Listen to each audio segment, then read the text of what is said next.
Hello, I giving baboy na may rakpam. Nahanam pamas di sorgi wapaw ta na bagida maglakpiba ang sige damag katagachari. Agi prathna di nahak na takdi ba wapaw ang sige mapal na isor buhay na nungsiba amasung mahaki mi aduga mahaki singlup buhay na nungsiba sini. Diba hak na nahaki na pamda nolukchoning ba dudi nahak na takdi ba wapaw asina. Nahak na nahaki singlup ta pipam tok pa nahaki commitment amasung nahaki singlup ki luching ba singi makapon pam tok pa adugi mahuti silhan bigano. Adu ba wapaw sige mapal na. Nakagising lupa nungsiba, nakagising lupa luching musing buhay nungsiba, adu kwai maru oina, isori matik mangalig na magtihingba punsi da chakot pa adu, eki prathanani. Ibang umaki wapaw, taminas.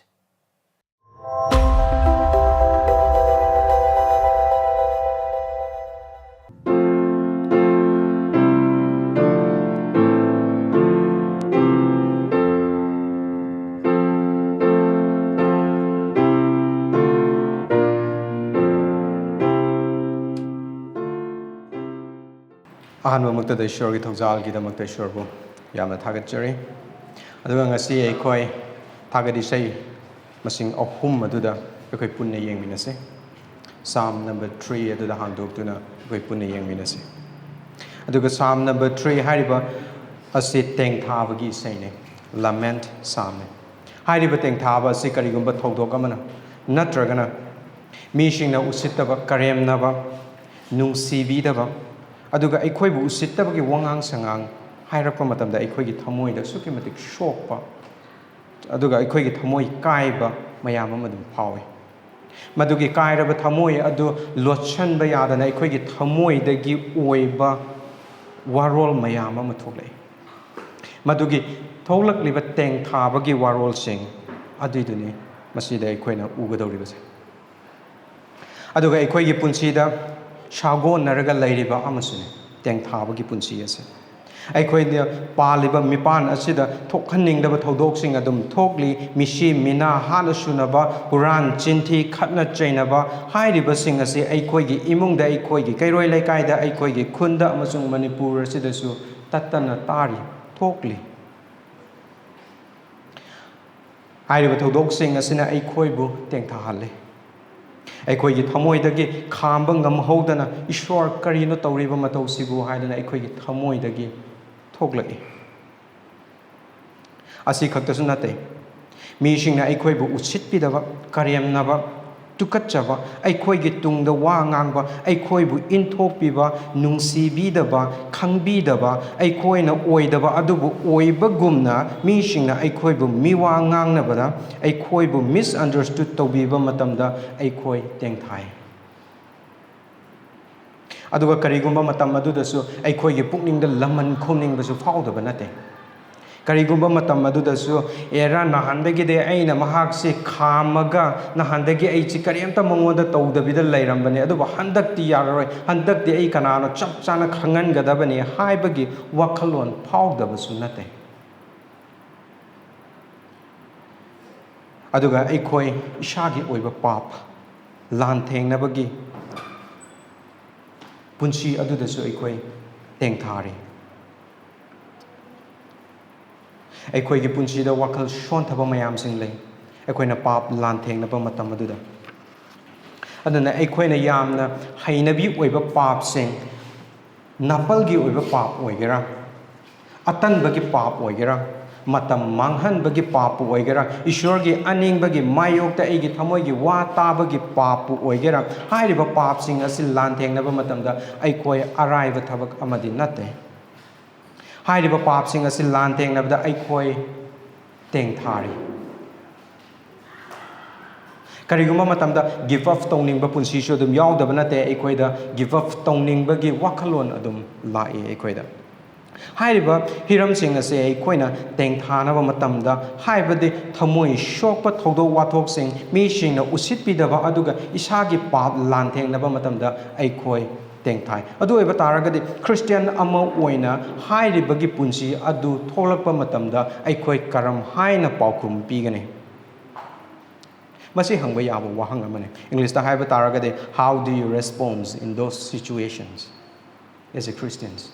Christian ama oina nahak hairiba thogdoksing aduda karam haina koi pakhum bigani hairiba situation sing ase nang amasung aina ahan ba thengna ba nate ishwar gi thajaba me sing kaya amasu madugi thogdoksing adu thengna khraba ngaktani madugi manung aduda David chu amani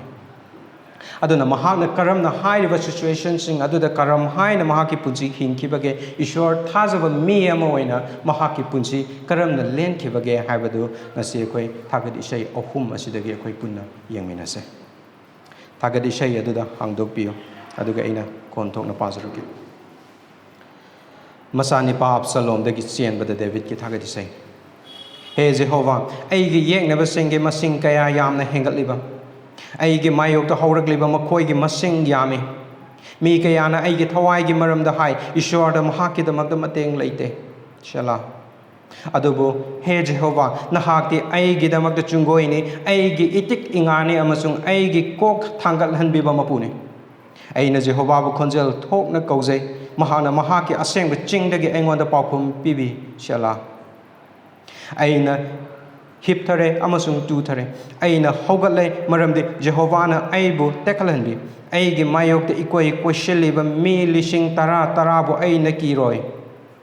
lengkhat piro he Jehovah aibu kanbiyo he Ishwar nahagna aigi yeknaba pumnamaki chairung de yeire nahagna Ishwar ningdaba sengi maya thudekle aran khubamdi Jehovah le nahaki mi singda nahaki bor lei shala asi Ishwar gi wahine Ishwar da sangjaduna ekoi Ishwar dagi pangal ni jase pa Ishwar nahaki wahi gi damakta na puthagatche aduga nahaki wahi gi mapalam David na awawa taraba matamda Ishwar nahaki na famda teng thaba gi punchi de hingba matamda nangonda thajaba yana karamna hingki haiba nahaki wahi asigi mapal dagi nasai khoi da tambiyo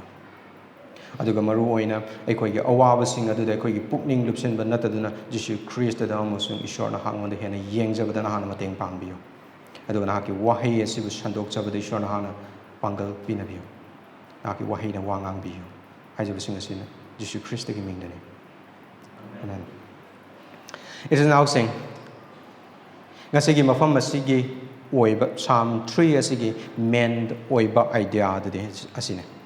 Ishwar na aikoi gi teng thaba bu thawna da onthopiri aduga aikoi da mahaki achumba wayel da thajaba pi hairiba Psalm ase aikoi saruk mari thokna yengminagani ahanba adode verse 1 dagina 2 fawda verse amadagina ani fawba sida koina uwa fangani adode awaba sing adugi damak Ishwar da teng thaba aduga anishuba saruk adode verse 3 dagina 4 fawba sida uwa fangani madudi Ishwar gi oiriba aduda leiba thawna English da haragadi confidence aduga ahum suba aduda verse 5 dagina 6 fawba sida Ishwar da leiba thajaba aduna piba ingthaba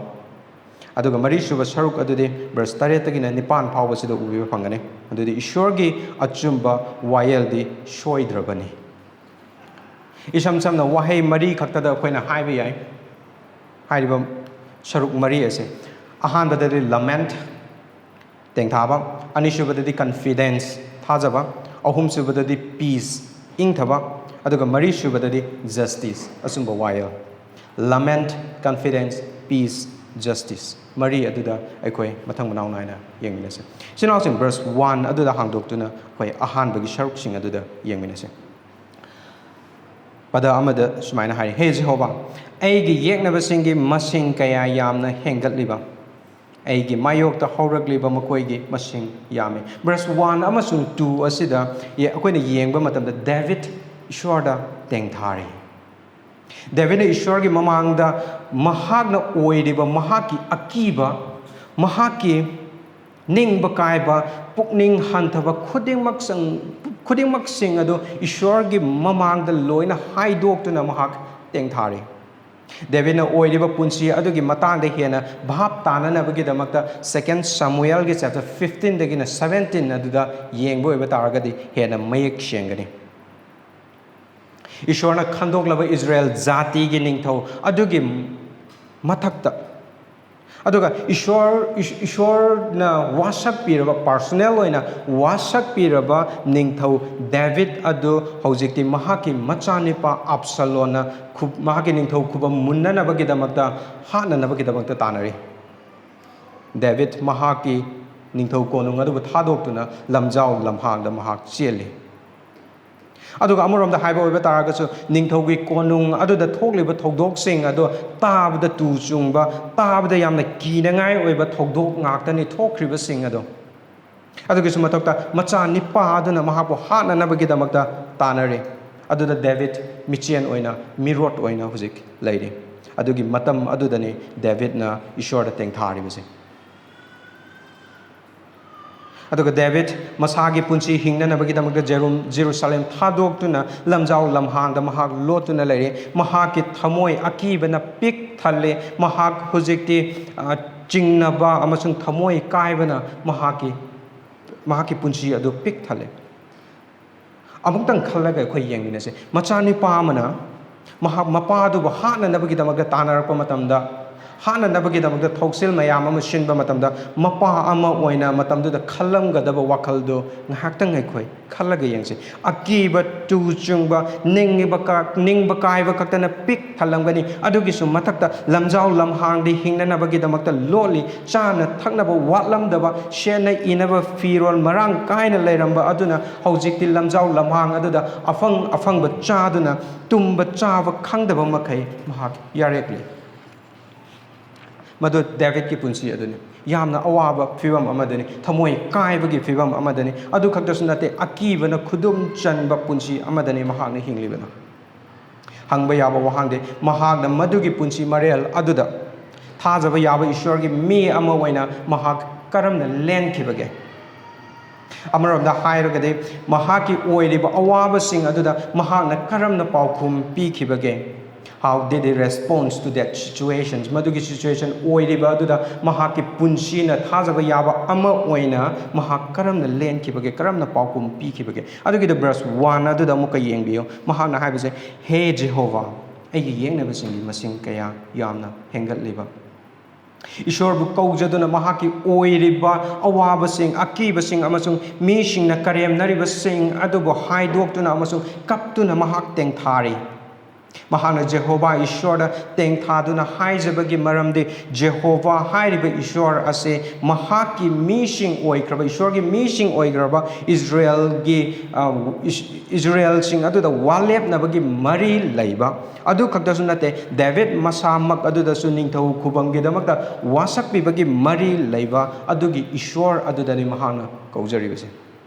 ꯑꯃꯔꯣꯝꯗ ꯍꯥꯏꯕ ꯇꯥꯔꯒꯗꯤ ꯗꯦꯕꯤꯠꯅ ꯏꯁꯣꯔ ꯑꯗꯨꯕꯨ ꯆꯦꯠꯅ ꯊꯥꯖꯕꯒꯤ ꯃꯔꯝꯅ ꯃꯍꯥꯛꯅ ꯖꯦꯍꯣꯚꯥ ꯏꯁꯣꯔ ꯑꯗꯨꯗ ꯆꯪꯖꯗꯨꯅ ꯃꯍꯥꯛ ꯇꯦꯡꯊꯥꯔꯤ ꯗꯦꯕꯤꯠꯅ ꯇꯦꯡꯊꯥꯕꯒꯤ ꯋꯥꯔꯣꯜꯁꯤꯡ ꯑꯗꯨꯗ ꯚꯔꯁ 1 ꯑꯃꯁꯨꯡ 2ꯗ ꯃꯈꯥ ꯇꯥꯅ ꯌꯦꯡꯕꯤꯌꯨ ꯃꯍꯥꯛꯀꯤ ꯌꯦꯛꯅꯕ ꯃꯁꯤꯡ ꯌꯥꯝꯃꯤ ꯃꯍꯥꯛꯀꯤ ꯃꯁꯤꯡ ꯌꯥꯝꯕ ꯈꯛꯇ ꯅꯠꯇꯦ ꯅꯣꯡꯃ ꯅꯣꯡꯃꯒꯤ ꯏꯁꯤꯡ ꯏꯆꯥꯎꯒꯨꯝꯅ ꯃꯍꯥꯛꯀꯤ ꯌꯦꯛꯅꯕꯁꯤꯡ ꯑꯗꯨ ꯃꯁꯤꯡ ꯍꯦꯟꯒꯠꯂꯛꯂꯤ ꯃꯗꯨ ꯃꯍꯥꯛꯀꯤ ꯑꯀꯛꯅꯕꯤ ꯃꯁꯤꯡ ꯑꯃ ꯃꯁꯤꯡ 10 ꯃꯁꯤꯡ 100 ꯃꯁꯤꯡ 1000 ꯑꯀꯛꯅꯕꯤ ꯍꯥꯏꯕ ꯅꯠꯇꯦ ꯃꯐꯝꯁꯤꯗ ꯍꯥꯏꯔꯤꯕꯁꯦ ꯅꯣꯡꯃ ꯅꯣꯡꯃꯒꯤ ꯏꯁꯤꯡ ꯏꯆꯥꯎꯒꯨꯝꯅ ꯃꯍꯥꯛꯀꯤ ꯌꯦꯛꯅꯕꯁꯤꯡ ꯑꯗꯨ ꯃꯁꯤꯡ ꯍꯦꯟꯒꯠꯂꯛꯂꯤ ꯃꯈꯣꯏꯒꯤ ꯃꯄꯥꯡꯒꯜ ꯑꯗꯨꯁꯨ ꯑꯁꯨꯛꯀꯤ ꯃꯇꯤꯛ ꯀꯟꯕ ꯃꯤꯁꯤꯡ ꯉꯥꯛꯇꯅꯤ ꯑꯗꯨꯒ ꯃꯐꯝ ꯑꯁꯤꯗ ꯌꯥꯎꯔꯤꯕ ꯋꯥꯍꯩ ꯑꯩꯒꯤ ꯌꯦꯛꯅꯕ ꯑꯃꯁꯨꯡ ꯑꯩꯒꯤ ꯃꯥꯌꯣꯛꯇ ꯍꯥꯏꯔꯤꯕ ꯋꯥꯍꯩ ꯑꯁꯤꯅ ꯐꯣꯡꯗꯣꯛꯂꯤꯕ ꯑꯁꯤ ꯃꯤꯁꯤꯡ ꯑꯗꯨ ꯗꯦꯕꯤꯠꯀꯤ ꯌꯦꯛꯅꯕꯁꯤꯡ ꯑꯗꯨ ꯌꯦꯛꯅꯕꯗꯤ ꯑꯣꯏꯕ ꯑꯗꯨꯕꯨ ꯌꯥꯝꯅ ꯂꯥꯞꯅ ꯂꯩꯕ ꯗꯦꯕꯤꯠꯇ ꯑꯦꯇꯦꯛ ꯁꯨꯡꯇꯧ ꯇꯧꯔꯛꯇꯕ ꯑꯗꯨꯒꯨꯝꯕ ꯃꯈꯜꯒꯤ ꯌꯦꯛꯅꯕꯁꯤꯡ ꯑꯗꯨ ꯅꯠꯇꯦ ꯃꯁꯤꯗ ꯍꯥꯏꯔꯤꯕ ꯗꯦꯕꯤꯠꯅ ꯍꯥꯏꯔꯤꯕ ꯌꯦꯛꯅꯕꯁꯤꯡ ꯑꯗꯨꯗꯤ ꯂꯥꯟꯐꯝꯗ ꯃꯥꯏꯒ ꯑꯣꯟꯖꯟꯅꯔꯒ ꯂꯥꯟ ꯁꯣꯛꯅꯕ ꯑꯗꯨꯒꯨꯝꯕ ꯃꯈꯜꯒꯤ ꯌꯦꯛꯅꯕ ꯑꯗꯨꯅꯤ ꯌꯥꯝꯅ ꯑꯦꯛꯇꯤꯚ ꯑꯣꯏꯕ ꯍꯦꯛ ꯎꯕꯒ ꯍꯥꯠꯅꯅꯕꯒꯤꯗꯃꯛꯇ ꯑꯦꯇꯦꯛ ꯇꯧꯕ ꯍꯥꯠꯅꯅꯕꯒꯤꯗꯃꯛꯇ ꯊꯤꯕ ꯑꯗꯨꯒ ꯃꯗꯨꯕꯨ ꯐꯪꯗ꯭ꯔꯤꯕ ꯐꯥꯎꯕ ꯊꯤꯕ ꯑꯗꯨꯒꯨꯝꯂꯕ ꯃꯈꯜꯒꯤ ꯌꯦꯛꯅꯕ ꯑꯗꯨꯅꯤ ꯃꯐꯝ ꯑꯁꯤꯗ ꯃꯍꯥꯛꯅ ꯍꯥꯏꯔꯤꯕꯁꯦ ꯑꯗꯨ ꯑꯣꯏꯕ ꯇꯥꯔꯒꯗꯤ ꯗꯦꯕꯤꯠꯀꯤ ꯌꯦꯛꯅꯕꯁꯤꯡ ꯑꯁꯤ ꯏꯆꯝ ꯆꯝꯕ ꯌꯦꯛꯅꯕ ꯅꯠꯇꯦ ꯌꯥꯝꯅ ꯑꯦꯛꯇꯤꯚ ꯑꯣꯏꯕ ꯃꯍꯥꯛꯉꯣꯟꯗ ꯍꯥꯠꯅꯅꯕꯒꯤꯗꯃꯛꯇ ꯊꯤꯔꯤꯕ ꯌꯦꯛꯅꯕꯁꯤꯡ ꯑꯗꯨꯅꯤ ꯑꯗꯨꯒ ꯌꯦꯛꯅꯕꯁꯤꯡ ꯑꯗꯨꯅ ꯗꯦꯕꯤꯠꯀꯤ ꯄꯨꯟꯁꯤꯕꯨ ꯁꯤꯡꯅꯕ ꯈꯛꯇ ꯅꯠꯇꯦ ꯑꯗꯨꯒ ꯃꯍꯥꯛꯀ ꯖꯦꯍꯣꯚꯥ ꯏꯁꯣꯔ ꯑꯗꯨꯒ ꯂꯩꯅꯔꯤꯕ ꯃꯔꯤ ꯑꯗꯨ ꯐꯥꯎꯕꯗ ꯌꯥꯝꯅ ꯎꯁꯤꯠ ꯊꯑꯣꯏꯗꯕ ꯋꯥꯉꯥꯡꯅꯤ ꯃꯈꯣꯏꯅ ꯉꯥꯡꯂꯤꯕꯗꯣ verse 2 da yengbiyo makoina hairiba wahai du karino verse 2 asida yengbe oiba taragadi khangba ngamgani madude makoina harise ishwar da David ki damakta mahak ki damakta mateng laite makoida yeknaba sing aduna David ta hairibasi ishwar amasung David ka lainariba mari adu fawada yamna usittaba yamna karemnaba wangang singi mafam asida hairise David bu makoina karisu nattaba oina khalle aduga usit thawoidaba karem kathainaba mawongdani makoina ngangisi David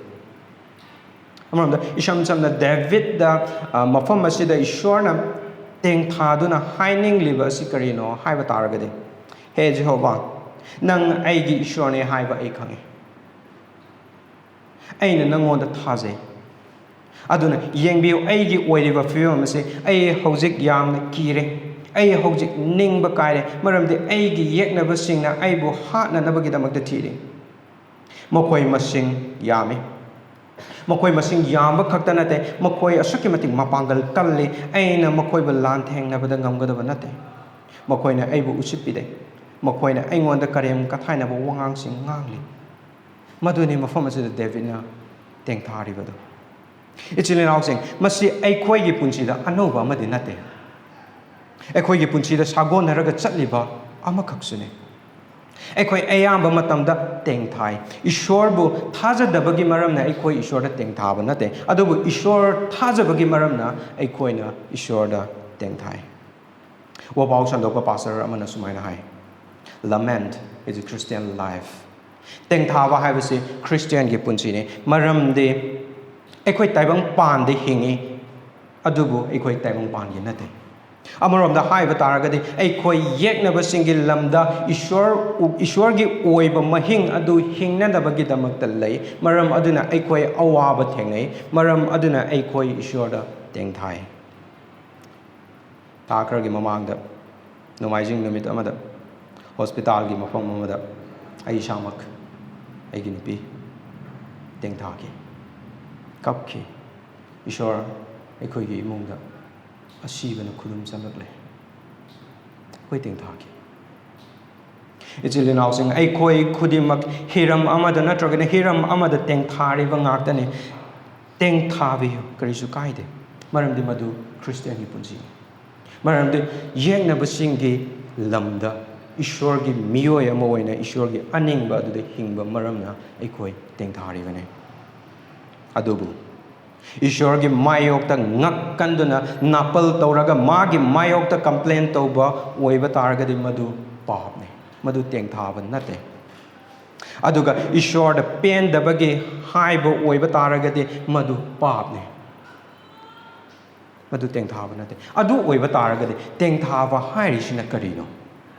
teng thaba ase shoklaba thamoi da shoklaba thamoi aduda phawrapa China adubu tasengna ishwar da haidokpa aduga China aduga loinana ishwar gi afava aduda asa thamba adune English da haiba taragadi lament is when a hurting heart cries honestly to God struggling with both the pain it feels and the hope of his goodness ishwar da leiba asa ishwar gi afava oiriba aduda asa thambaga loinana teng thabagi punsi adune kapchabagi punsi adune ichile nausing aikoi gi yeknaba yame aikoi gi yeknaba yame haidana aikoi ngahaktang yengse mahak tu gi yeknaba ne makoi sing adu akoi gi yeknaba ne haidana aikoi makoi da hana khut thengyumse adugi mahuta aigi haksangi apamba aigi thamoi da hana khudom bi hana thingise aigi haksangi apamba thamoi gi apambaga ishwar gi anengbaga matam chupada lan shoknari aigi haksang amasung thamoi na taibang pan gi oiba hiram singda hena yotchabi na chingshin bagumna ikoi chingshin na bo hotnari aigi apamba car aigi apamba yum aigi apamba thabak aigi apamba phone aigi apamba laptop aina pamba aigi imungna oihaningba mawong aigi nomagi tawfam thokpa thabak sing khudingmak sing adu tawnanaba gidamakta ikoi hotnai hoi amarom da haiba oiba taragade madu afava ngaktani adubu Bible pananabagidamaktadi matam leiraktre Ishwarda haijananabagidamaktadi matam phangdre Shinglupki ichilnausinggi punminnabagi matam sing leiraktre Shinglup chaukhatnanabagidamaktadu wakhal mami shamlakre amaga pukning thauganaba thawaida mateng pangnaba lakna leinarakle adu oiba taragadi madu problem ne Hairibasing ase aikoi hiram amada natraga hiram amada awaba mayok nariba ngaktani maramdi taibang pan asida aikoi ishwargi aningba taunanabagidamaktha leiba maramnane madugi awabasing aduda aikoi tengthariba miyoi ngaktani Ichilinawsing karigumba nakoina hairiba hiramsing asida tengthaningba phaudraba aduga taibang pan asida aikoi hamu oina compromise tawraga hingba punsi ama oiba taragadi Nakoigi thamoi changyeng tawbiyo Nakoi tengthariba ngaktani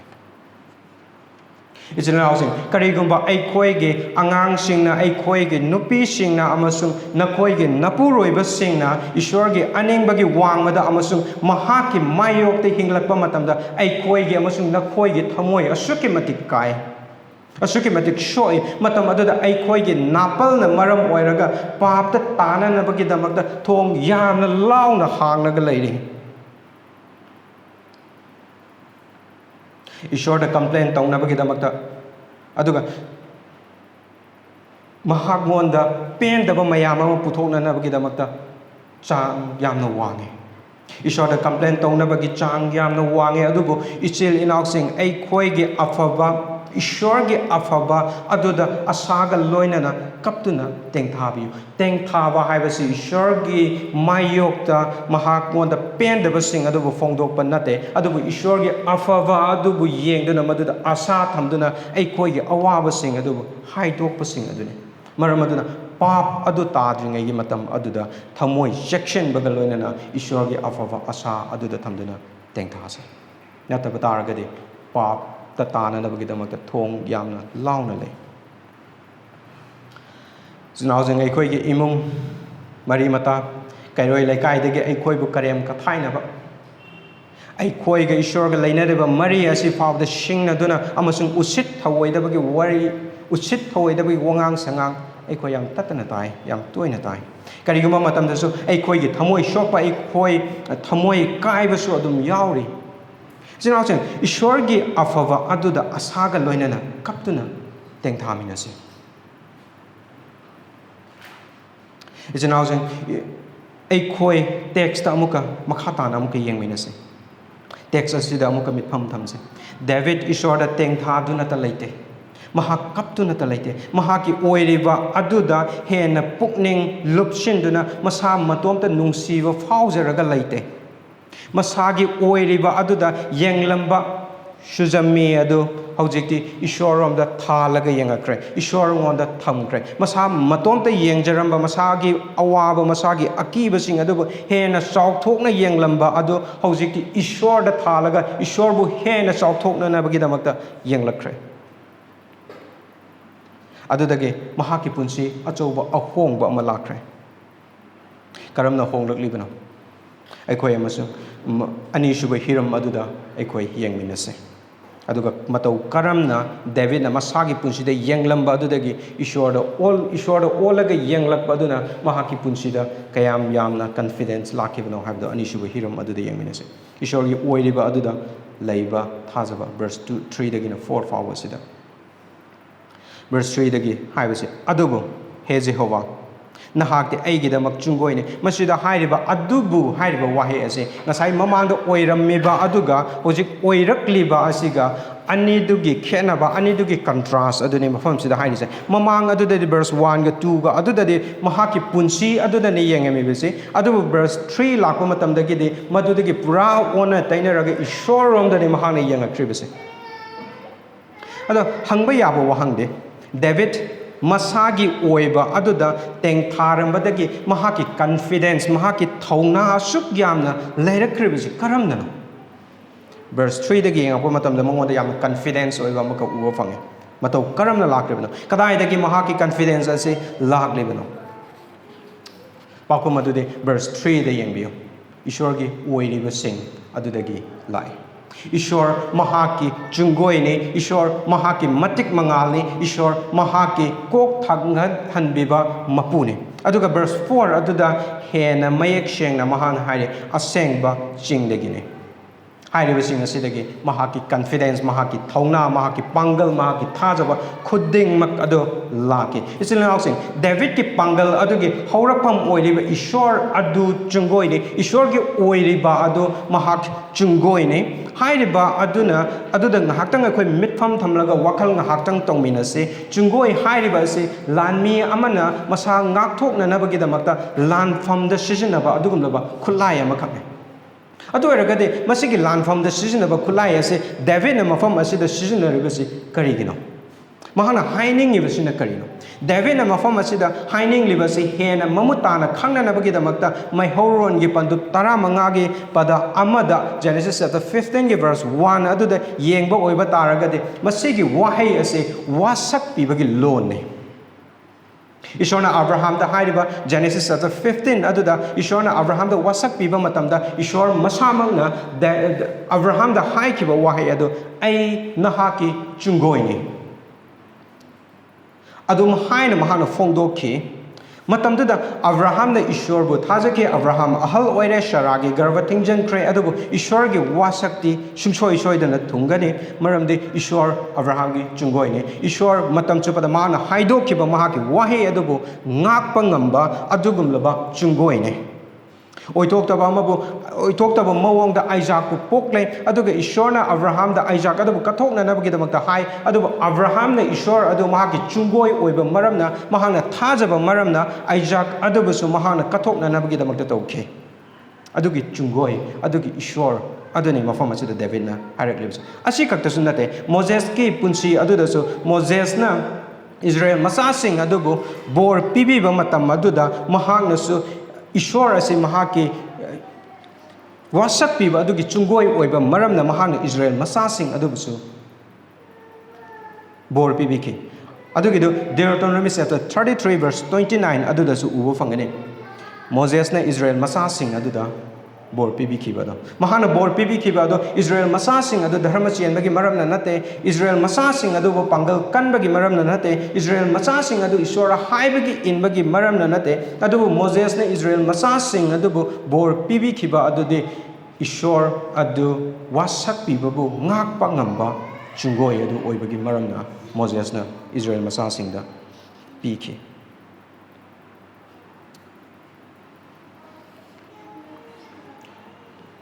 कनागुम्बा मियोय Kharna highway याय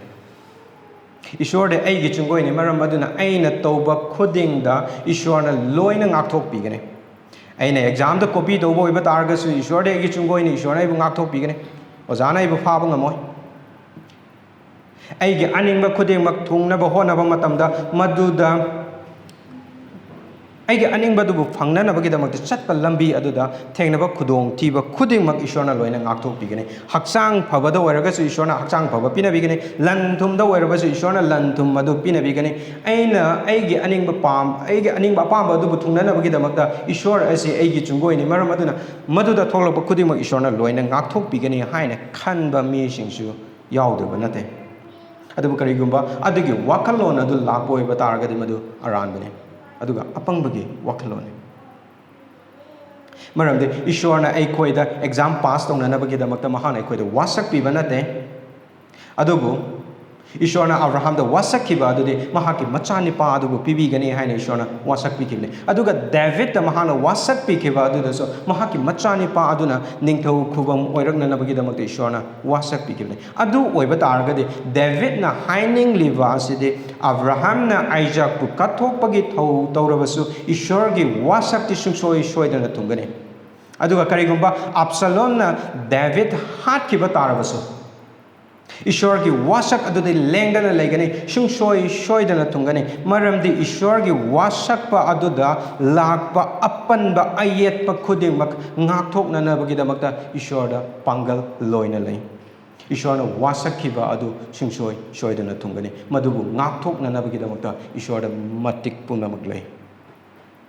ईश्वर की ngakthokpiba ngambagi Pongal अदुना ऐखोइबु अतनबगे ꯊꯧꯁꯥꯗꯕꯒꯤ ꯊꯧꯗꯥꯡ ꯂꯧꯅꯤꯡꯗꯕꯒꯤ ꯄꯤꯕ licence ꯑꯃ ꯅꯠꯇꯦ ꯑꯗꯨꯕꯨ ꯃꯍꯥꯛꯀꯤ ꯋꯥꯁꯛꯇ ꯊꯥꯖꯅꯅꯕꯒꯤꯗꯃꯛꯇꯅꯤ verse 3ꯗ ꯑꯃꯨꯛꯀ ꯃꯈꯥ ꯇꯥꯅ ꯌꯦꯡꯃꯤꯟꯅꯁꯤ ꯚꯔꯁ ꯑꯁꯤꯗ 3ꯗ ꯑꯁꯤꯗ ꯍꯥꯏꯔꯤꯕꯁꯤ ꯑꯗꯨꯕꯨ ꯍꯦ ꯖꯦꯍꯣꯚꯥ ꯅꯍꯥꯛꯇꯤ ꯑꯩꯒꯤꯗꯃꯛꯇ ꯆꯨꯡꯒꯣꯏꯅꯤ ꯑꯩꯒꯤ ꯏꯇꯤꯛ ꯏꯉꯥꯅꯤ ꯑꯃꯁꯨꯡ ꯑꯩꯒꯤ ꯀꯣꯛ ꯊꯥꯡꯒꯠꯍꯟꯕꯤꯕ ꯃꯄꯨꯅꯤ ꯑꯩꯈꯣꯏ ꯏꯁꯣꯔꯗꯤ ꯆꯨꯡꯒꯣꯏꯅꯤ ꯍꯥꯏꯕꯗꯨ ꯌꯦꯡꯃꯤꯟꯅꯈ꯭ꯔꯦ ꯍꯧꯖꯤꯛꯇꯤ ꯏꯁꯣꯔꯗꯤ ꯑꯩꯒꯤ ꯏꯇꯤꯛ ꯏꯉꯥꯜꯅꯤ ꯍꯥꯏꯕꯁꯤꯗ ꯑꯃꯨꯛꯀ ꯌꯦꯡꯃꯤꯟꯅꯁꯤ ꯃꯁꯤꯗ ꯍꯥꯏꯔꯤꯕ ꯃꯇꯤꯛ ꯃꯉꯥꯜ ꯑꯁꯤ ꯗꯦꯕꯤꯠꯀꯤ ꯑꯣꯏꯕ ꯃꯇꯤꯛ ꯃꯉꯥꯜ ꯑꯗꯨ ꯅꯠꯇꯦ ꯑꯗꯨꯕꯨ ꯏꯁꯣꯔꯒꯤ ꯑꯣꯏꯕ ꯃꯇꯤꯛ ꯃꯉꯥꯜ ꯑꯗꯨꯗꯅꯤ ꯃꯍꯥꯛꯅ ꯃꯐꯝ ꯑꯁꯤꯗ ꯎꯠꯂꯤꯕꯁꯦ ꯗꯦꯕꯤꯠꯅ ꯈꯪꯉꯦ ꯃꯍꯥꯛꯅ ꯀꯔꯤꯒꯨꯝꯕ ꯖꯦꯔꯨꯁꯥꯂꯦꯝ ꯑꯗꯨꯕꯨ ꯊꯥꯗꯣꯛꯇꯨꯅ ꯃꯤꯁꯤꯌꯟ ꯑꯣꯏꯕ ꯇꯥꯔꯒꯁꯨ ꯃꯍꯥꯛꯀꯤ ꯅꯤꯡꯊꯧ ꯈꯨꯕꯝ ꯑꯗꯨꯗꯤ ꯀꯩꯗꯧꯅꯨꯡꯗꯁꯨ ꯃꯥꯡꯂꯣꯏ ꯏꯁꯣꯔꯅ ꯃꯉꯣꯟꯗ ꯋꯥꯁꯛꯄꯤꯈꯤꯕ ꯃꯉꯣꯟꯗ ꯍꯦꯟꯅ ꯃꯇꯤꯛ ꯂꯩꯕ ꯅꯤꯡꯊꯧ ꯑꯗꯨꯗꯤ ꯂꯣꯝꯕ ꯅꯥꯏꯗꯅ ꯃꯇꯤꯛ ꯂꯩꯅ ꯄꯥꯟꯒꯅꯤ ꯍꯥꯏꯕ ꯗꯦꯕꯤꯠꯅ ꯈꯪꯉꯦ ꯃꯉꯣꯟꯗꯒꯤ ꯍꯦꯟꯅ ꯆꯥꯎꯕ ꯃꯍꯥꯛꯀꯤ ꯃꯆꯥꯅꯤꯄꯥ ꯑꯗꯨꯅ ꯑꯣꯏꯔꯛꯀꯗꯕ ꯏꯁꯣꯔꯒꯤ ꯋꯥꯁꯛꯄꯤꯕ ꯑꯗꯨꯗ ꯃꯍꯥꯛꯅ ꯍꯦꯟꯅ ꯊꯥꯖꯩ ꯑꯗꯨꯒ ꯃꯗꯨꯒꯤ ꯅꯤꯡꯊꯧ ꯂꯩꯕꯥꯛ ꯑꯗꯨ ꯀꯩꯗꯧꯅꯨꯡꯗꯁꯨ ꯃꯥꯏꯊꯤꯕ ꯂꯩꯔꯔꯣꯏ ꯍꯥꯏꯕ ꯃꯍꯥꯛꯅ ꯈꯪꯉꯤ ꯃꯗꯨꯒꯤ ꯃꯇꯤꯛ ꯂꯩꯕ ꯅꯤꯡꯊꯧ ꯑꯗꯨꯗꯒꯤ ꯂꯥꯛꯄ ꯄꯥꯡꯒꯜ ꯑꯃꯁꯨꯡ ꯊꯧꯅꯥꯅꯅꯤ ꯗꯦꯕꯤꯠꯅ ꯀꯣꯏꯆꯦꯟ ꯆꯦꯟꯗꯨꯅ ꯃꯤꯔꯣꯠ ꯑꯣꯏꯅ ꯃꯁꯥꯒꯤ ꯃꯊꯋꯥꯏ ꯀꯟꯖꯅꯕꯒꯤꯗꯃꯛꯇ ꯂꯣꯠꯂꯒ ꯂꯩꯕ ꯑꯣꯏꯕ ꯇꯥꯔꯒꯁꯨ ꯏꯁꯣꯔꯒꯤ ꯋꯥꯁꯛꯄꯤꯕ ꯅꯤꯡꯊꯧ ꯈꯨꯕꯝꯗꯤ ꯁꯨꯡꯁꯣꯏ ꯁꯣꯏꯗꯅ ꯍꯟꯖꯤꯟꯕꯤꯒꯅꯤ ꯃꯔꯝꯗꯤ ꯃꯐꯝ ꯑꯁꯤꯗ ꯑꯃꯨꯛ ꯍꯥꯏꯔꯤꯁꯦ ꯏꯁꯣꯔ ꯀꯣꯛ ꯊꯥꯡꯒꯠꯍꯟꯕꯤꯕ ꯃꯄꯨꯅꯤ ꯍꯥꯏꯔꯤꯕ ꯃꯁꯤꯒꯤ ꯋꯥꯍꯩ ꯑꯁꯤꯒ ꯆꯞ ꯃꯥꯟꯅꯅ ꯖꯦꯅꯦꯁꯤꯁꯀꯤ ꯆꯦꯞꯇꯔ 40 ꯚꯔꯁ 13 ꯑꯗꯨꯗ ꯖꯣꯁꯦꯐꯅ ꯐꯥꯔꯣꯒꯤ ꯀꯩꯁꯨꯝꯁꯪꯗ ꯂꯩꯃꯤꯟꯅꯔꯤꯕ ꯐꯥꯗꯣꯛ ꯑꯣꯏꯔꯕꯁꯤꯡ ꯑꯗꯨꯗ ꯑꯃꯗ ꯃꯍꯥꯛꯅ ꯍꯥꯏꯈꯤꯕ ꯋꯥꯍꯩ ꯑꯃꯈꯛꯅꯤ ꯅꯍꯥꯛꯀꯤ ꯀꯣꯛ ꯊꯥꯡꯒꯠꯍꯟꯕꯤꯒꯅꯤ ꯑꯗꯨꯒꯤ ꯍꯦꯛ ꯋꯥꯔꯤꯗꯨ ꯂꯣꯏꯔꯕ ꯃꯇꯨꯡ ꯑꯗꯨꯗ ꯉꯁꯥꯏꯒꯤ ꯍꯥꯏꯈ꯭ꯔꯤꯕ ꯐꯥꯗꯣꯛ ꯑꯗꯨ ꯃꯥꯒꯤ ꯍꯥꯟꯅꯒꯤ ꯄꯣꯁ ꯑꯗꯨꯗ ꯍꯟꯖꯤꯟꯈꯤꯕꯅꯤ ꯃꯔꯝ ꯑꯗꯨꯅ ꯃꯐꯝ ꯑꯁꯤꯗ ꯗꯦꯕꯤꯠꯅ ꯍꯥꯏꯅꯤꯡꯉꯤba ꯑꯁꯤꯁꯨ ꯀꯔꯤꯒꯨꯝꯕ ꯑꯩ ꯑꯁꯤ ꯃꯍꯥꯛꯀꯤ ꯃꯆꯥꯅꯤꯄꯥ ꯑꯞꯁꯂꯣꯝꯒꯤ ꯃꯈꯨꯠꯇ ꯁꯤꯈꯤꯕ ꯑꯣꯏꯕ ꯇꯥꯔꯒꯁꯨ ꯗꯦꯕꯤꯠꯀꯤ ꯃꯆꯥꯅꯤꯄꯥꯅ ꯅꯤꯡꯊꯧ ꯑꯣꯏꯔꯛꯀꯗꯕ ꯏꯁꯣꯔꯒꯤ ꯋꯥꯁꯛ ꯄꯤꯕ ꯑꯗꯨꯗꯤ ꯁꯨꯡꯁꯣꯏ ꯁꯣꯏꯗꯅ ꯊꯨꯡꯒꯅꯤ ꯁꯨꯡꯁꯣꯏ ꯁꯣꯏꯗꯅ ꯍꯟꯖꯤꯟꯒꯅꯤ ꯏꯆꯤꯟꯅꯥꯎꯁꯤꯡ ꯚꯔꯁ 4ꯗ ꯃꯨꯟꯅ ꯑꯃꯨꯛꯇꯪꯒ ꯌꯦꯡꯕꯤꯌꯨ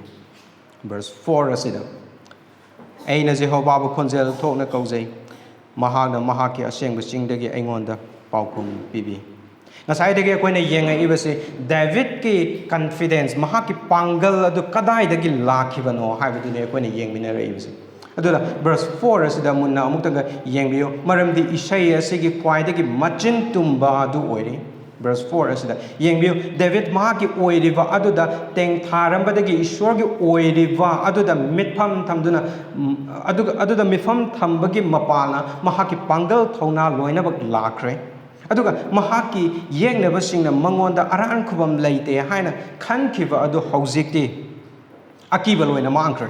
ꯑꯗꯨꯒ ꯄꯥꯡꯒꯜ ꯊꯧꯅꯥ ꯂꯣꯏꯅ ꯄꯨꯊꯣꯛꯇꯨꯅ ꯖꯦꯍꯣꯚꯥꯗ ꯈꯣꯟꯖꯦꯜ ꯊꯣꯛꯅ ꯀꯧꯖꯔꯤ ꯃꯍꯥꯛꯀꯤ ꯃꯇꯦꯡ ꯄꯥꯡꯕꯤꯅꯅꯕꯒꯤꯗꯃꯛꯇ ꯃꯍꯥꯛꯄꯨ ꯀꯟꯕꯤꯅꯅꯕꯒꯤꯗꯃꯛꯇ ꯑꯗꯨꯒ ꯏꯁꯣꯔꯒꯤ ꯑꯁꯦꯡꯕ ꯆꯤꯡꯗꯒꯤ ꯃꯉꯣꯟꯗ ꯄꯥꯎꯈꯨꯝ ꯄꯤꯔꯛꯏ ꯏꯆꯤꯟꯅꯥꯎꯁꯤꯡ ꯏꯁꯣꯔꯒꯤ ꯑꯁꯦꯡꯕ ꯆꯤꯡꯗ ꯀꯅꯥ ꯂꯩꯕꯒꯦ ꯏꯁꯣꯔꯒꯤ ꯑꯁꯦꯡꯕ ꯆꯤꯡ ꯑꯁꯤꯗ ꯀꯔꯤꯅꯣ ꯇꯧꯔꯤꯕꯁꯦ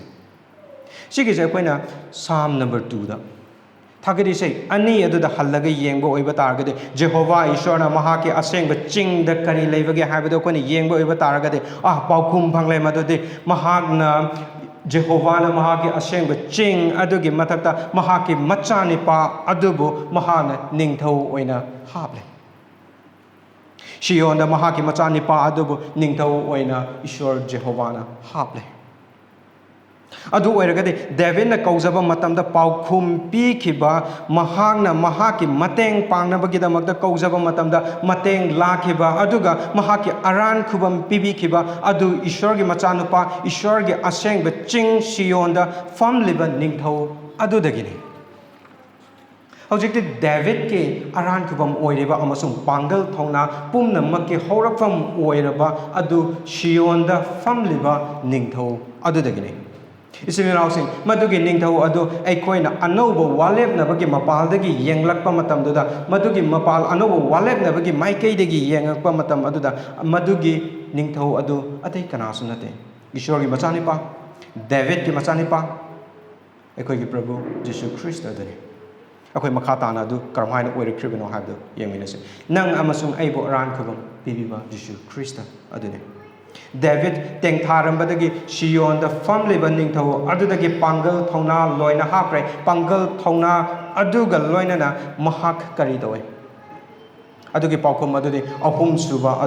ꯑꯍꯨꯝꯁꯨꯕꯒꯤ ꯍꯤꯔꯝ ꯑꯗꯨꯗ ꯑꯩꯈꯣꯏ ꯄꯨꯟꯅ ꯌꯦꯡꯃꯤꯟꯅꯁꯤ ꯏꯁꯣꯔꯗ ꯂꯩꯕ ꯊꯥꯖꯕ ꯑꯗꯨꯅ ꯄꯤꯕ ꯏꯪꯊꯕ ꯏꯆꯤꯜ-ꯏꯅꯥꯎꯁꯤꯡ ꯕ꯭ꯔꯁ 1 ꯑꯃꯁꯨꯡ 2ꯗ ꯗꯦꯕꯤꯠꯅ ꯑꯣꯏꯔꯝꯕ ꯄꯨꯟꯁꯤ ꯑꯗꯨꯒ ꯕ꯭ꯔꯁ 5ꯗ ꯑꯣꯏꯔꯤꯕ ꯑꯁꯤꯒ ꯌꯥꯝꯅ ꯈꯦꯠꯅꯈ꯭ꯔꯦ ꯕ꯭ꯔꯁ 1, 2ꯗꯗꯤ ꯃꯍꯥꯛꯀꯤ ꯄꯨꯟꯁꯤ ꯑꯗꯨꯗ ꯇꯦꯡꯊꯥꯔꯒ ꯍꯤꯡꯂꯝꯕꯅꯤ ꯑꯗꯨꯕꯨ ꯕ꯭ꯔꯁ 5 ꯑꯁꯤꯗꯤ ꯑꯣꯏꯔꯛꯄ ꯃꯇꯝꯗꯗꯤ ꯃꯍꯥꯛꯅ ꯍꯥꯏꯔꯤꯕ ꯋꯥꯍꯩꯁꯤꯡ ꯑꯁꯤ ꯑꯁꯨꯛꯀꯤ ꯃꯇꯤꯛ ꯈꯦꯠꯅꯕ ꯑꯣꯏꯈ꯭ꯔꯦ ꯃꯔꯝꯗꯤ ꯀꯔꯤꯒꯤꯅꯣ ꯍꯥꯏꯕ ꯃꯇꯝꯗ ꯉꯁꯥꯏꯒꯤ ꯕ꯭ꯔꯁ 4 ꯑꯗꯨꯗ ꯑꯁꯦꯡꯕ ꯆꯤꯡ ꯑꯗꯨꯗꯒꯤ ꯃꯉꯣꯟꯗ ꯄꯥꯎꯈꯨꯝ ꯄꯤꯔꯛꯈꯤꯕ ꯃꯉꯣꯟꯗ ꯄꯥꯡꯒꯜ ꯑꯣꯏꯔꯛꯈꯤꯕ ꯑꯗꯨꯅ ꯃꯔꯝ ꯑꯣꯏꯔꯒꯅꯤ ꯌꯦꯡꯕꯤꯌꯨ ꯕ꯭ꯔꯁ 5 ꯑꯁꯤꯗ ꯃꯍꯥꯛꯅ ꯁꯤꯖꯤꯟꯅꯔꯤꯕ ꯂꯣꯟꯁꯤꯡ ꯑꯁꯤ ꯁꯤꯗ ꯍꯥꯏꯔꯤꯕꯁꯤ ꯑꯩ ꯍꯤꯞꯊꯔꯦ ꯇꯨꯊꯔꯦ ꯍꯧꯒꯠꯂꯦ ꯇꯦꯛꯈꯠꯍꯟꯕꯤꯔꯦ ꯗꯦꯕꯤꯠ ꯌꯥꯝꯅ ꯅꯦꯅꯥ ꯇꯥꯕ ꯃꯑꯣꯡꯗ ꯀꯔꯤ ꯑꯃꯠꯇ ꯊꯣꯛꯇꯕ ꯀꯔꯤ ꯑꯃꯠꯇ ꯊꯣꯛꯈꯤꯗ꯭ꯔꯤꯕ ꯑꯋꯥꯕ ꯀꯔꯤ ꯑꯃꯠꯇ ꯊꯦꯡꯅꯗꯕ ꯈꯨꯗꯣꯡꯊꯤꯕ ꯑꯃꯠꯇ ꯃꯥꯌꯣꯛꯅꯗꯕ ꯑꯃꯒꯨꯝꯅ ꯌꯥꯝꯅ ꯅꯨꯡꯉꯥꯏꯊꯣꯛꯄ ꯄꯨꯟꯁꯤ ꯑꯃꯒꯤ ꯃꯑꯣꯡꯗꯅꯤ ꯃꯍꯥꯛꯅ ꯃꯐꯝꯁꯤꯗ ꯍꯥꯏꯔꯤꯕꯁꯤ ꯃꯍꯥꯛ ꯂꯥꯟ ꯂꯣꯏꯕꯒꯤ ꯃꯔꯝꯗ ꯅꯠꯇꯦ ꯃꯔꯝꯗꯤ ꯑꯞꯁꯂꯣꯝꯅ ꯃꯍꯥꯛꯄꯨ ꯍꯥꯠꯅꯅꯕꯒꯤꯗꯃꯛꯇ ꯀꯣꯏꯇꯥꯟ ꯇꯥꯟꯅꯔꯤ ꯑꯗꯣ ꯃꯍꯥꯛꯁꯨ ꯃꯤꯆꯦꯟ ꯑꯗꯨꯝ ꯑꯣꯏꯔꯤ ꯃꯤꯔꯣꯠ ꯑꯗꯨꯝ ꯑꯣꯏꯔꯤ ꯑꯗꯨ ꯑꯣꯏꯕ ꯇꯥꯔꯒꯗꯤ ꯀꯔꯤꯅꯣ ꯃꯍꯥꯛꯅ ꯑꯁꯨꯛ ꯌꯥꯝꯅ ꯅꯦꯅꯥ ꯇꯥꯕ ꯌꯥꯝꯅ ꯁꯥꯟꯇꯤꯗ ꯂꯩꯕꯒꯨꯝꯅ ꯃꯍꯥꯛꯅ ꯍꯥꯏꯔꯤꯕꯁꯤ ꯃꯔꯝꯗꯤ ꯃꯍꯥꯛꯀꯤ ꯍꯥꯏꯖꯕ ꯑꯗꯨꯒꯤ ꯄꯥꯎꯈꯨꯝ ꯑꯁꯦꯡꯕ ꯆꯤꯡꯗꯒꯤ ꯄꯤꯔꯛꯈ꯭ꯔꯦ ꯏꯁꯣꯔꯅ ꯋꯥꯁꯛꯄꯤꯔꯕ ꯅꯤꯡꯊꯧ ꯃꯍꯥꯛꯅ ꯍꯥꯞꯂꯕ ꯅꯤꯡꯊꯧ ꯂꯣꯝꯕ ꯅꯥꯏꯗꯅ ꯄꯥꯟꯒꯗꯧꯕ ꯅꯤꯡꯊꯧ ꯑꯗꯨꯗꯒꯤ ꯂꯥꯛꯄ ꯄꯥꯎꯈꯨꯝ ꯑꯗꯨꯅ ꯃꯍꯥꯛ ꯍꯧꯖꯤꯛꯇꯤ ꯏꯪꯊꯕ ꯂꯩꯔꯦ ꯃꯍꯥꯛ ꯏꯪꯊꯅ ꯂꯩꯕꯁꯨ ꯉꯝꯃꯤ ꯏꯆꯤꯜ-ꯏꯅꯥꯎꯁꯤꯡ ꯏꯪꯊꯕ ꯍꯥꯏꯕꯁꯤ ꯏꯁꯣꯔꯗꯒꯤ ꯑꯣꯏꯕꯅꯤ ꯑꯩꯈꯣꯏꯅ ꯇꯥꯟꯗꯨꯅ ꯀꯣꯏꯇꯥꯟ ꯇꯥꯟꯅꯗꯨꯅ ꯐꯪꯕ ꯑꯃꯁꯨ ꯅꯠꯇꯦ ꯃꯔꯝ ꯑꯗꯨꯅ ꯏꯆꯤꯜ-ꯏꯅꯥꯎꯁꯤꯡ ꯑꯩꯈꯣꯏꯒꯤ ꯂꯟ ꯊꯨꯝꯗꯒꯤ ꯏꯪꯊꯕ ꯂꯥꯛꯇꯦ ꯄꯩꯁా ꯌꯥꯝꯅ ꯄꯥꯏꯕꯗꯒꯤ ꯏꯪꯊꯕ ꯂꯥꯛꯇꯦ ꯍꯛꯆꯥꯡ फना ꯊꯝꯕꯗꯒꯤꯁꯨ ꯏꯪꯊꯕ ꯂꯥꯛꯇꯦ ꯃꯤꯁꯤꯡꯅ ꯏꯀꯥꯏ ꯈꯨꯝꯅꯕ ꯑꯗꯨꯗꯒꯤꯁꯨ ꯏꯪꯊꯕ ꯂꯥꯛꯇꯦ ꯇꯣꯂꯣꯞ ꯆꯥꯕ ꯊꯕꯛ ꯑꯃ ꯇꯧꯕꯗꯨꯗꯒꯤꯁꯨ ꯑꯩꯈꯣꯏ ꯏꯪꯊꯕ ꯂꯥꯛꯇꯦ ꯅꯨꯄꯤ ꯃꯁꯛ ꯐꯖꯕꯒ ꯈꯪꯅꯕ ꯑꯗꯨꯒ ꯐꯝꯃꯤꯟꯅꯗꯨꯅ ꯋꯥꯔꯤ ꯁꯥꯟꯅꯕ ꯅꯠꯇ꯭ꯔꯒꯅ ꯐꯣꯟꯗ ꯋꯥꯔꯤ ꯆꯤꯊꯅꯕ ꯑꯗꯨꯗꯒꯤꯁꯨ ꯏꯪꯊꯕ ꯂꯥꯛꯇꯦ ꯑꯗꯨꯒ ꯅꯈꯣꯏꯅ ꯌꯥꯝꯅ ꯄꯥꯝꯖꯕ ꯅꯨꯄꯤꯁꯤꯡ ꯑꯗꯨꯒ ꯂꯨꯍꯣꯡꯕ ꯑꯗꯨꯅ ꯐꯥꯎꯕꯗ ꯏꯪꯊꯕ ꯀꯔꯤꯁꯨ ꯂꯥꯛꯇꯦ ꯍꯥꯏꯔꯤꯕꯁꯤꯡ ꯑꯁꯤ ꯀꯔꯤꯒꯨꯝꯕ ꯃꯇꯝꯗ ꯇꯥꯟꯕꯗ ꯐꯪꯕ ꯌꯥꯕ ꯄꯣꯠꯁꯛ ꯉꯥꯛꯇꯅꯤ ꯑꯗꯨꯕꯨ ꯏꯁꯣꯔꯗꯒꯤ ꯑꯣꯏꯕ ꯏꯪꯊꯕ ꯑꯗꯨꯗꯤ ꯇꯥꯟꯗꯨꯅꯁꯨ ꯐꯪꯕ ꯉꯝꯂꯔꯣꯏ ꯇꯥꯜꯂꯒ ꯐꯪꯒꯗꯕ ꯑꯃꯁꯨ ꯅꯠꯇꯦ ꯑꯗꯨꯕꯨ ꯏꯪꯊꯕꯒꯤ ꯍꯧꯔꯛꯐꯝ ꯑꯣꯏꯔꯤꯕ ꯑꯗꯨꯗꯤ ꯑꯁꯦꯡꯕ ꯆꯤꯡꯗ ꯂꯣꯝꯕ नायꯗꯅ ꯐꯝꯂꯤꯕ ꯅꯤꯡꯊꯧ ꯑꯗꯨꯗꯒꯤꯅꯤ ꯍꯧꯖꯤꯛꯇ ꯑꯩꯈꯣꯏꯅ ꯍꯥꯏꯈ꯭ꯔꯦ ꯑꯩꯈꯣꯏꯅ ꯈꯪꯈ꯭ꯔꯦ ꯃꯗꯨꯗꯤ ꯃꯍꯥꯛ ꯑꯗꯨꯗꯤ ꯑꯩꯈꯣꯏꯒꯤ ꯄ꯭ꯔꯚꯨ ꯖꯤꯁꯨ ꯈ꯭ꯔꯤꯁꯇꯅꯤ ꯍꯥꯏꯕꯗꯣ ꯏꯆꯤꯜ-ꯏꯅꯥꯎꯁꯤꯡ ꯄꯣꯜꯅ ꯔꯣꯃꯤꯌꯥꯗ ꯏꯕ ꯂꯥꯏꯔꯤꯛ ꯑꯗꯨꯗ ꯑꯩꯈꯣꯏ ꯉꯥꯏꯍꯥꯛꯇꯪ ꯅꯤꯡꯁꯤꯡꯁꯤ ꯄꯣꯜꯅ ꯏꯕ ꯃꯇꯝꯗ ꯆꯦꯞꯇꯔ 5ꯀꯤ ꯚꯔꯁ 1ꯗ ꯃꯍꯥꯛꯅ ꯀꯔꯝꯍꯥꯏꯅ ꯍꯥꯏꯈꯤ ꯑꯩꯈꯣꯏꯒꯤ ꯏꯕꯨꯡꯉꯣ ꯖꯤꯁꯨ ꯈ꯭ꯔꯤꯁꯇꯒꯤ ꯃꯄꯥꯟꯅ ꯑꯩꯈꯣꯏ ꯏꯁꯣꯔꯒ ꯏꯪꯊꯅ ꯂꯩꯔꯦ ꯏꯆꯤꯜ-ꯏꯅꯥꯎꯁꯤꯡ ꯑꯩꯈꯣꯏꯅ ꯖꯤꯁꯨ ꯈ꯭ꯔꯤꯁꯇꯕꯨ ꯊꯥꯖꯕꯒꯤ ꯃꯄꯥꯟꯅ ꯑꯩꯈꯣꯏꯗ ꯏꯪꯊꯕ ꯂꯩꯔꯦ ꯑꯩꯈꯣꯏꯅ ꯇꯥꯟꯗꯨꯅ ꯐꯪꯕ ꯑꯃ ꯅꯠꯇꯦ ꯑꯗꯨꯕꯨ ꯏꯁꯣꯔꯒꯤ ꯊꯧꯖꯥꯜꯅ ꯖꯤꯁꯨ ꯈ꯭ꯔꯤꯁꯇꯗ ꯑꯩꯈꯣꯏꯗ ꯄꯤꯅꯕꯤꯔꯕ ꯑꯃꯅꯤ ꯏꯆꯤꯜ-ꯏꯅꯥꯎꯁꯤꯡ ꯏꯪꯊꯕ ꯍꯥꯏꯕꯁꯤ ꯈꯨꯗꯣꯡꯊꯤꯕ ꯑꯋꯥꯕ ꯑꯃꯠꯇ ꯃꯥꯌꯣꯛꯅꯔꯔꯣꯏ ꯍꯥꯏꯕ ꯅꯠꯇꯦ ꯑꯗꯨꯕꯨ ꯑꯀꯤꯕ ꯂꯩꯇꯕ ꯊꯥꯖꯕ ꯌꯥꯅ ꯃꯗꯨꯕꯨ ꯃꯥꯌꯣꯛꯅꯕ ꯑꯗꯨꯅꯤ ꯏꯪꯂꯤꯁꯇ ꯍꯥꯏꯕ ꯑꯣꯏꯕ ꯇꯥꯔꯒꯗꯤ peace does not mean problem free but facing it faithfully without panic ꯑꯀꯤꯕ ꯌꯥꯎꯗꯅ ꯊꯥꯖꯕ ꯌꯥꯅ ꯏꯪꯊꯕꯒ ꯂꯣꯏꯅꯅ ꯍꯣꯠꯅꯕ ꯑꯗꯨꯅꯤ ꯏꯆꯤꯜ-ꯏꯅꯥꯎꯁꯤꯡ ꯑꯩꯈꯣꯏ ꯇꯨꯡꯒꯤꯗꯃꯛꯇ ꯂꯥꯟꯊꯦꯡꯅꯔꯤꯕ ꯃꯤꯑꯣꯏ ꯉꯥꯛꯇꯅꯤ ꯑꯩꯒꯤ ꯑꯉꯥꯡꯁꯤꯡ ꯍꯣꯝ ꯁ꯭ꯀꯨꯂꯤꯡ ꯇꯧꯔꯤꯕꯁꯤꯁꯨ ꯀꯔꯤꯒꯨꯝꯕ ꯃꯇꯝꯗ ꯃꯈꯣꯏꯒꯤ ꯐ꯭ꯌꯨꯆꯔ ꯈꯟꯕ ꯃꯇꯝꯗ ꯑꯩꯈꯣꯏꯕꯨ ꯑꯣꯏꯒꯗꯧꯔꯤꯕ꯭ꯔꯅꯦ ꯍꯥꯏꯅ ꯈꯟꯕ ꯃꯇꯥꯡꯁꯤꯡꯁꯨ ꯑꯗꯨꯝ ꯌꯥꯎꯏ ꯁ꯭ꯀꯨꯜ ꯀꯔꯤꯒꯨꯝꯕ ꯑꯩꯈꯣꯏꯅ ꯃꯈꯣꯏꯁꯤ ꯁ꯭ꯀꯨꯜ ꯐꯤꯖꯤꯀꯦꯜ ꯁ꯭ꯀꯨꯜꯗ ꯊꯥꯍꯧꯕꯅ ꯍꯦꯟꯅ ꯐꯒꯗꯧꯔꯤꯕ꯭ꯔꯥ ꯍꯥꯏꯅ ꯈꯟꯕ ꯃꯇꯥꯡꯁꯤꯡꯁꯨ ꯌꯥꯎꯏ ꯑꯗꯨꯒ ꯀꯔꯤꯒꯨꯝꯕ ꯃꯈꯣꯏꯁꯨ ꯐꯤꯖꯤꯀꯦꯜ ꯁ꯭ꯀꯨꯜꯗ ꯊꯥꯕ ꯑꯣꯏꯕ ꯇꯥꯔꯒꯗꯤ ꯃꯈꯣꯏꯒꯤ ꯐꯤꯁꯤꯡ ꯑꯗꯨꯅ ꯀꯗꯥꯏꯗꯒꯤ ꯑꯣꯏꯒꯗꯧꯔꯤꯕ ꯑꯗꯨꯒ ꯑꯩꯈꯣꯏꯒꯤ ꯏꯔꯛ ꯑꯁꯤꯗꯁꯨ ꯍꯧꯔꯛꯂꯤꯕ ꯑꯉꯥꯡꯁꯤꯡ ꯑꯁꯤꯒꯤꯗꯃꯛꯇ ꯍꯣꯝ ꯁ꯭ꯀꯨꯂꯤꯡ ꯇꯧꯒꯗꯧꯔꯤꯕ꯭ꯔꯥ ꯅꯠꯇ꯭ꯔꯒꯅ ꯐꯤꯖꯤꯀꯦꯜ ꯁ꯭ꯀꯨꯜꯗ ꯊꯥꯒꯗꯧꯔꯤꯕ꯭ꯔꯥ ꯍꯥꯏꯕꯒꯤ ꯆꯔꯥꯡꯅꯕ ꯆꯃꯝꯅꯕ ꯃꯌꯥꯝ ꯑꯃꯁꯨ ꯂꯥꯡꯇꯛꯅꯕ ꯃꯌꯥꯝꯁꯤꯡ ꯑꯃ ꯑꯗꯨꯝ ꯌꯥꯎꯔꯤ ꯑꯗꯨꯒ ꯃꯐꯝ ꯑꯁꯤꯗ ꯑꯩꯅ ꯍꯥꯏꯅꯤꯡꯂꯤꯕ ꯑꯗꯨꯗꯤ ꯀꯔꯤꯅꯣ ꯍꯥꯏꯕ ꯃꯇꯝꯗ ꯃꯄꯥ ꯑꯣꯏꯈ꯭ꯔꯕ ꯑꯩꯈꯣꯏꯅ ꯑꯩꯈꯣꯏꯒꯤ ꯑꯉꯥꯡꯁꯤꯡ ꯑꯁꯤꯒꯤ ꯐ꯭ꯌꯨꯆꯔꯒꯤꯗꯃꯛꯇ ꯑꯩꯈꯣꯏ ꯂꯥꯟꯊꯦꯡꯅꯔꯤ ꯑꯩꯈꯣꯏ ꯑꯋꯥꯕ ꯃꯥꯌꯣꯛꯅꯔꯤ ꯃꯈꯣꯏꯒꯤꯗꯃꯛꯇ ꯑꯗꯨꯒ ꯌꯨꯝ ꯄꯥꯟꯗ꯭ꯔꯤꯕ ꯅꯍꯥ ꯑꯣꯏꯕꯁꯤꯡꯅꯁꯨ ꯆꯞ ꯃꯥꯟꯅꯅ ꯇꯨꯡꯒꯤꯗꯃꯛꯇ ꯑꯗꯨꯝ ꯂꯥꯟꯊꯦꯡꯅꯔꯤ ꯇꯣꯂꯣꯞ ꯆꯥꯕ ꯊꯕꯛ ꯑꯃ ꯇꯧꯍꯧꯗ꯭ꯔꯕꯗꯤ ꯅꯨꯄꯤ ꯊꯤꯍꯧꯗ꯭ꯔꯕꯗꯤ ꯂꯨꯍꯣꯡꯍꯧꯗ꯭ꯔꯕꯗꯤ ꯅꯨꯄꯤ ꯑꯉꯥꯡ ꯊꯥꯛꯄ ꯉꯝꯍꯧꯅꯅꯕꯒꯤꯗꯃꯛꯇ ꯍꯧꯖꯤꯛꯇꯒꯤ ꯍꯧꯅ ꯇꯥꯟꯁꯤꯟꯕ ꯍꯧꯖꯤꯛꯇꯒꯤ ꯍꯧꯅ ꯍꯣꯠꯅꯍꯧꯗ꯭ꯔꯕꯗꯤ ꯅꯍꯥꯁꯤꯡꯁꯨ ꯆꯞ ꯃꯥꯟꯅꯅ ꯐ꯭ꯌꯨꯆꯔꯒꯤꯗꯃꯛꯇ ꯂꯥꯟꯊꯦꯡꯅꯔꯤ ꯑꯗꯨꯒ ꯏꯁꯣꯔꯒꯤ ꯊꯧꯒꯜ ꯇꯧꯔꯤꯕꯁꯤꯡꯅꯁꯨ ꯐ꯭ꯌꯨꯆꯔꯒꯤꯗꯃꯛꯇ ꯂꯥꯟꯊꯦꯡꯅꯔꯤ ꯑꯩꯈꯣꯏꯒꯤ ꯁꯤꯡꯂꯨꯞ ꯑꯁꯤꯅ ꯆꯍꯤ 5ꯒꯤ ꯆꯍꯤ 10ꯒꯤ ꯃꯇꯨꯡꯗ ꯀꯔꯤ ꯑꯣꯏꯔꯛꯀꯗꯧꯔꯤꯕ ꯑꯩꯈꯣꯏꯅ ꯍꯧꯖꯤꯛ ꯔꯤꯁꯣꯔꯁ ꯃꯌꯥꯝ ꯑꯃ ꯄꯨꯊꯣꯛꯂꯤꯕ ꯑꯁꯤꯅ ꯀꯔꯝ ꯍꯥꯏꯅ ꯃꯤꯁꯤꯡꯗ ꯊꯥꯗꯣꯛꯀꯗꯧꯔꯤꯕ ꯑꯩꯈꯣꯏꯅ ꯀꯌꯥꯝ ꯌꯥꯝꯅ ꯃꯤꯁꯤꯡ ꯑꯗꯨꯗ ꯔꯤꯁꯣꯔꯁ ꯄꯨꯊꯣꯛꯀꯗꯧꯔꯤꯕ ꯁꯤꯡꯂꯨꯞ ꯑꯁꯤꯅ ꯀꯔꯝꯕ ꯃꯥꯏꯀꯩꯗ ꯆꯠꯀꯗꯧꯔꯤꯕ ꯁꯤꯡꯂꯨꯞ ꯑꯁꯤꯅ ꯀꯔꯝ ꯍꯥꯏꯅ ꯆꯥꯎꯈꯠꯀꯗꯧꯔꯤꯕ ꯍꯥꯏꯕꯁꯤ ꯏꯚꯟ ꯊꯧꯒꯜ ꯇꯧꯔꯤꯕ ꯃꯤꯁꯤꯡ ꯑꯁꯤꯅ ꯐꯥꯎꯕꯗ ꯇꯨꯡꯒꯤꯗꯃꯛꯇ ꯑꯋꯥꯕ ꯊꯦꯡꯅꯔꯤ ꯍꯪꯕ ꯌꯥꯕ ꯋꯥꯍꯪꯗꯤ ꯍꯥꯏꯔꯤꯕ ꯂꯥꯟꯐꯝꯁꯤꯡ ꯑꯁꯤꯗ ꯑꯩꯈꯣꯏꯗ ꯂꯩꯔꯤꯕ ꯏꯪꯊꯕ ꯑꯗꯨ ꯀꯔꯝ ꯇꯧꯕꯒꯦ How does it look like peace in those situations? ꯍꯥꯏꯔꯤꯕ ꯂꯥꯟꯐꯝꯁꯤꯡ ꯑꯁꯤꯗ ꯃꯥꯏꯊꯤꯕꯒꯤ ꯑꯀꯤꯕ ꯌꯥꯎꯗꯅ ꯊꯥꯖꯕ ꯌꯥꯅ ꯀꯟꯅ ꯍꯣꯠꯅꯕ ꯑꯗꯨꯅꯤ ꯖꯤꯁꯨ ꯈ꯭ꯔꯤꯁꯇꯗ ꯂꯩꯕ ꯑꯁꯥ ꯑꯗꯨꯅꯁꯨ ꯍꯣꯠꯅꯕ ꯉꯝꯍꯟꯕꯤꯒꯅꯤ ꯊꯥꯖꯕ ꯌꯥꯅ ꯑꯉꯥꯡꯁꯤꯡꯕꯨ ꯇꯥꯛꯄꯤ ꯇꯝꯕꯤꯕ ꯊꯥꯖꯕ ꯌꯥꯅ ꯊꯕꯛꯁꯤꯡꯒꯤꯗꯃꯛꯇ ꯀꯟꯅ ꯍꯣꯠꯅꯕ ꯑꯗꯨꯒ ꯃꯇꯝ ꯆꯥꯅ ꯇꯨꯝꯕ ꯃꯇꯝ ꯆꯥꯅ ꯄꯣꯊꯥꯕ ꯑꯗꯨꯅꯤ ꯏꯆꯤꯜ ꯏꯅꯥꯎꯁꯤꯡ ꯀꯔꯤꯒꯨꯝꯕ ꯍꯥꯏꯔꯤꯕꯁꯤꯡ ꯑꯁꯤꯕꯨ ꯂꯥꯟꯊꯦꯡꯅꯕ ꯃꯇꯝꯗ ꯇꯨꯝꯕ ꯆꯥꯕ ꯄꯣꯊꯥꯕ ꯈꯪꯂꯛꯇ꯭ꯔꯕ ꯑꯗꯨ ꯑꯣꯏꯕ ꯇꯥꯔꯒꯗꯤ ꯅꯍꯥꯛ ꯑꯀꯤꯕꯅ ꯀꯟꯇ꯭ꯔꯣꯜ ꯇꯧꯔꯤ ꯑꯀꯤꯕꯅ ꯀꯟꯇ꯭ꯔꯣꯜ ꯇꯧꯔꯒ ꯂꯩꯕ ꯃꯤ ꯑꯃꯈꯛꯅꯤ ꯈ꯭ꯔꯤꯁꯇꯗ ꯂꯩꯕ ꯑꯁꯥ ꯑꯃꯁꯨꯡ ꯏꯪꯊꯕ ꯑꯗꯨꯅ ꯅꯠꯇꯦ ꯑꯀꯤꯕꯅ ꯅꯍꯥꯛꯄꯨ ꯀꯟꯇ꯭ꯔꯣల్ ꯇꯧꯔꯒ ꯂꯩꯔꯤ ꯈꯨꯗꯨꯝ ꯆꯜꯂꯒ ꯂꯩꯔꯤ ꯏꯆꯤꯜ ꯏꯅꯥꯎꯁꯤꯡ ꯑꯀꯤꯕ ꯍꯥꯏꯕꯁꯤ ꯏꯪꯊꯕꯒꯤ ꯌꯦꯛꯅꯕꯅꯤ ꯃꯥꯏꯊꯤꯕꯕꯨ ꯀꯤꯕ ꯃꯤꯁꯤꯡꯕꯨ ꯀꯤꯕ ಲಾಯರꯕꯕꯨ ꯀꯤꯕ ꯑꯗꯨꯅ ꯈ꯭ꯔꯤꯁꯇꯗ ꯑꯩꯈꯣꯏꯗ ꯄꯤꯕꯤꯕ ꯏꯪꯊꯕ ꯑꯗꯨꯕꯨ ꯍꯥꯠꯄ ꯉꯝꯃꯤ ꯃꯗꯨꯒꯤ ꯑꯀꯤꯕ ꯑꯗꯨꯅ ꯇꯨꯝꯕ ꯆꯥꯕ ꯄꯣꯊꯥꯕ ꯈꯨꯗꯤꯡꯃꯛꯇ ꯑꯗꯨ ꯈꯛꯇ ꯅꯠꯇꯗꯨꯅ ꯁꯤꯡꯂꯨꯞꯀꯤ ꯊꯥꯖꯕꯁꯤꯡꯒꯤ ꯏꯆꯤꯜ ꯏꯅꯥꯎꯁꯤꯡꯒ ꯄꯨꯟꯃꯤꯟꯅꯕꯒꯤ ꯍꯔꯥꯎ ꯅꯨꯡꯉꯥꯏꯕ ꯑꯗꯨ ꯐꯥꯎꯕꯗ ꯍꯥꯠꯄ ꯉꯝꯃꯤ ꯀꯔꯤꯒꯨꯝꯕ ꯑꯩꯅ ꯑꯩꯈꯣꯏꯒꯤ ꯁꯤꯡꯂꯨꯞꯀꯤ ꯏꯆꯤꯜ ꯏꯅꯥꯎꯁꯤꯡ ꯑꯁꯤꯒ ꯄꯨꯟꯃꯤꯟꯅꯕꯒꯤ ꯍꯔꯥꯎꯕ ꯑꯗꯨꯗ ꯍꯦꯟꯅ ꯃꯇꯝ ꯂꯦꯟꯈꯤꯕ ꯑꯣꯏꯕ ꯇꯥꯔꯒꯗꯤ ꯑꯩꯒꯤ ꯇꯨꯡꯒꯤ ꯐ꯭ꯌꯨꯆꯔꯅ ꯀꯔꯤ ꯑꯣꯏꯕ ꯑꯗꯨ ꯑꯣꯏꯕ ꯇꯥꯔꯒꯗꯤ ꯃꯤꯁꯤꯡꯕꯨ ꯀꯤꯕ ꯐ꯭ꯌꯨꯆꯔꯕꯨ ꯀꯤꯕ ꯃꯗꯨꯒꯤ ꯄꯦꯅꯤꯛ ꯑꯗꯨꯅ ꯑꯩꯈꯣꯏꯕꯨ ꯀꯟꯇ꯭ꯔꯣꯜ ꯇꯧꯕꯒꯤ ꯃꯔꯝꯅꯅꯤ ꯏꯆꯤꯜ ꯏꯅꯥꯎꯁꯤꯡ ꯏꯪꯊꯕꯕꯨ ꯍꯥꯠꯄ ꯉꯝꯕ ꯑꯀꯤꯕꯅ ꯈꯨꯗꯨꯝ ꯆꯜꯍꯟꯕꯤꯒꯅꯨ ꯃꯔꯝꯗꯤ ꯅꯍꯥꯛꯀꯤ ꯑꯥꯏꯗꯦꯟꯇꯤꯇꯤ ꯑꯗꯨ ꯊꯕꯛ ꯐꯪꯕ ꯑꯃꯁꯨꯡ ꯐꯪꯗꯕ ꯑꯗꯨꯅ ꯅꯠꯇꯦ ꯅꯍꯥꯛꯀꯤ ꯃꯥꯏ ꯄꯥꯛꯄ ꯑꯃꯁꯨꯡ ꯃꯥꯏꯊꯤꯕ ꯑꯗꯨꯅ ꯅꯠꯇꯦ ꯅꯍꯥꯛꯀꯤ ꯏꯅꯥꯛ ꯈꯨꯟꯕ ꯑꯃꯁꯨꯡ ꯂꯥꯏꯔꯕ ꯑꯗꯨꯅ ꯅꯠꯇꯦ ꯅꯍꯥꯛꯀꯤ ꯑꯃꯁꯨꯡ ꯑꯩꯒꯤ ꯑꯥꯏꯗꯦꯟꯇꯤꯇꯤ ꯑꯗꯨꯗꯤ ꯖꯤꯁꯨ ꯈ꯭ꯔꯤꯁꯇꯗꯅꯤ ꯖꯤꯁꯨ ꯈ꯭ꯔꯤꯁꯇꯗ ꯑꯩꯈꯣꯏ ꯏꯪꯊꯕ ꯐꯪꯈ꯭ꯔꯦ ꯑꯩꯈꯣꯏꯅ ꯇꯥꯟꯒꯗꯕ ꯑꯃꯁꯨ ꯅꯠꯇꯦ ꯃꯔꯝ ꯑꯗꯨꯅ ꯏꯆꯤꯜ ꯏꯅꯥꯎꯁꯤꯡ ꯈ꯭ꯔꯤꯁꯇꯅ ꯄꯤꯕꯤꯔꯕ ꯏꯪꯊꯕ ꯑꯗꯨꯅ ꯊꯥꯖꯕ ꯌꯥꯅ ꯑꯀꯤꯕ ꯌꯥꯎꯗꯅ ꯊꯕꯛ ꯀꯟꯅ ꯁꯨꯃꯤꯟꯅꯁꯤ ꯑꯗꯨꯒ ꯃꯔꯥꯡ ꯀꯥꯏꯅ ꯑꯩꯈꯣꯏ ꯃꯇꯝ ꯆꯥꯅ ꯄꯣꯊꯥꯁꯤ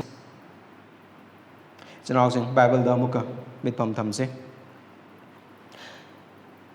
ꯗꯦꯕꯤꯠ ꯇꯦꯡꯊꯥꯔꯝꯕꯗꯒꯤ ꯏꯁꯣꯔꯗ ꯄꯥꯡꯒꯜ ꯂꯣꯏꯅꯃꯛ ꯂꯥꯛꯈ꯭ꯔꯦ ꯏꯁꯣꯔꯗ ꯌꯦꯡꯕꯗꯨꯗꯒꯤ ꯏꯁꯣꯔꯒꯤ ꯑꯣꯏꯔꯤꯕꯁꯤꯡ ꯑꯗꯨꯗꯒꯤ ꯃꯔꯝꯅ ꯃꯍꯥꯛꯀꯤ ꯆꯤꯡꯗ ꯑꯁꯦꯡꯕ ꯆꯤꯡꯗ ꯐꯝꯂꯤꯕ ꯑꯗꯨꯗꯒꯤ ꯃꯄꯥꯜꯅ ꯑꯗꯨꯒ ꯍꯧꯖꯤꯛ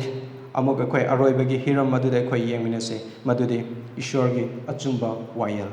ꯚꯔꯁ 8ꯇꯒꯤꯅ 9 ꯐꯥꯎꯕꯗꯨꯗ ꯑꯩꯈꯣꯏ ꯎꯃꯤꯟꯅꯒꯅꯤ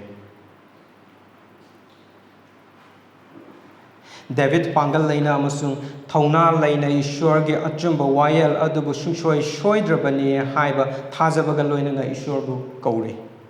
ꯏꯁꯣꯔ ꯂꯦꯡꯈꯠꯄꯤꯔꯣ ꯍꯦ ꯖꯦꯍꯣꯚꯥ ꯅꯍꯥꯛꯄꯨ ꯂꯦꯡꯈꯠꯄꯤꯔꯣ ꯍꯥꯏꯅ ꯀꯧꯔꯤ ꯃꯍꯥꯛꯅ ꯏꯁꯣꯔꯒꯤ ꯑꯆꯨꯝꯕ ꯋꯥꯌꯦꯜ ꯑꯗꯨꯕꯨ ꯁꯣꯏꯗ꯭ꯔꯕꯅꯤ ꯍꯥꯏꯕꯗු ꯃꯍꯥꯛꯀꯤ ꯋꯥꯍꯩꯁꯤꯡ ꯑꯁꯤꯅ ꯐꯣꯡꯗꯣꯛꯂꯤ ꯃꯗꯨꯗꯤ ꯃꯍꯥꯛꯀꯤ ꯌꯦꯛꯅꯕ ꯄꯨꯝꯅꯃꯛꯀꯤ ꯆꯩꯔꯨꯡꯗ ꯌꯩꯕꯤ ꯏꯁꯣꯔ ꯅꯤꯡꯗꯕꯁꯤꯡꯒꯤ ꯃꯌꯥ ꯊꯨꯗꯦꯛꯂꯦ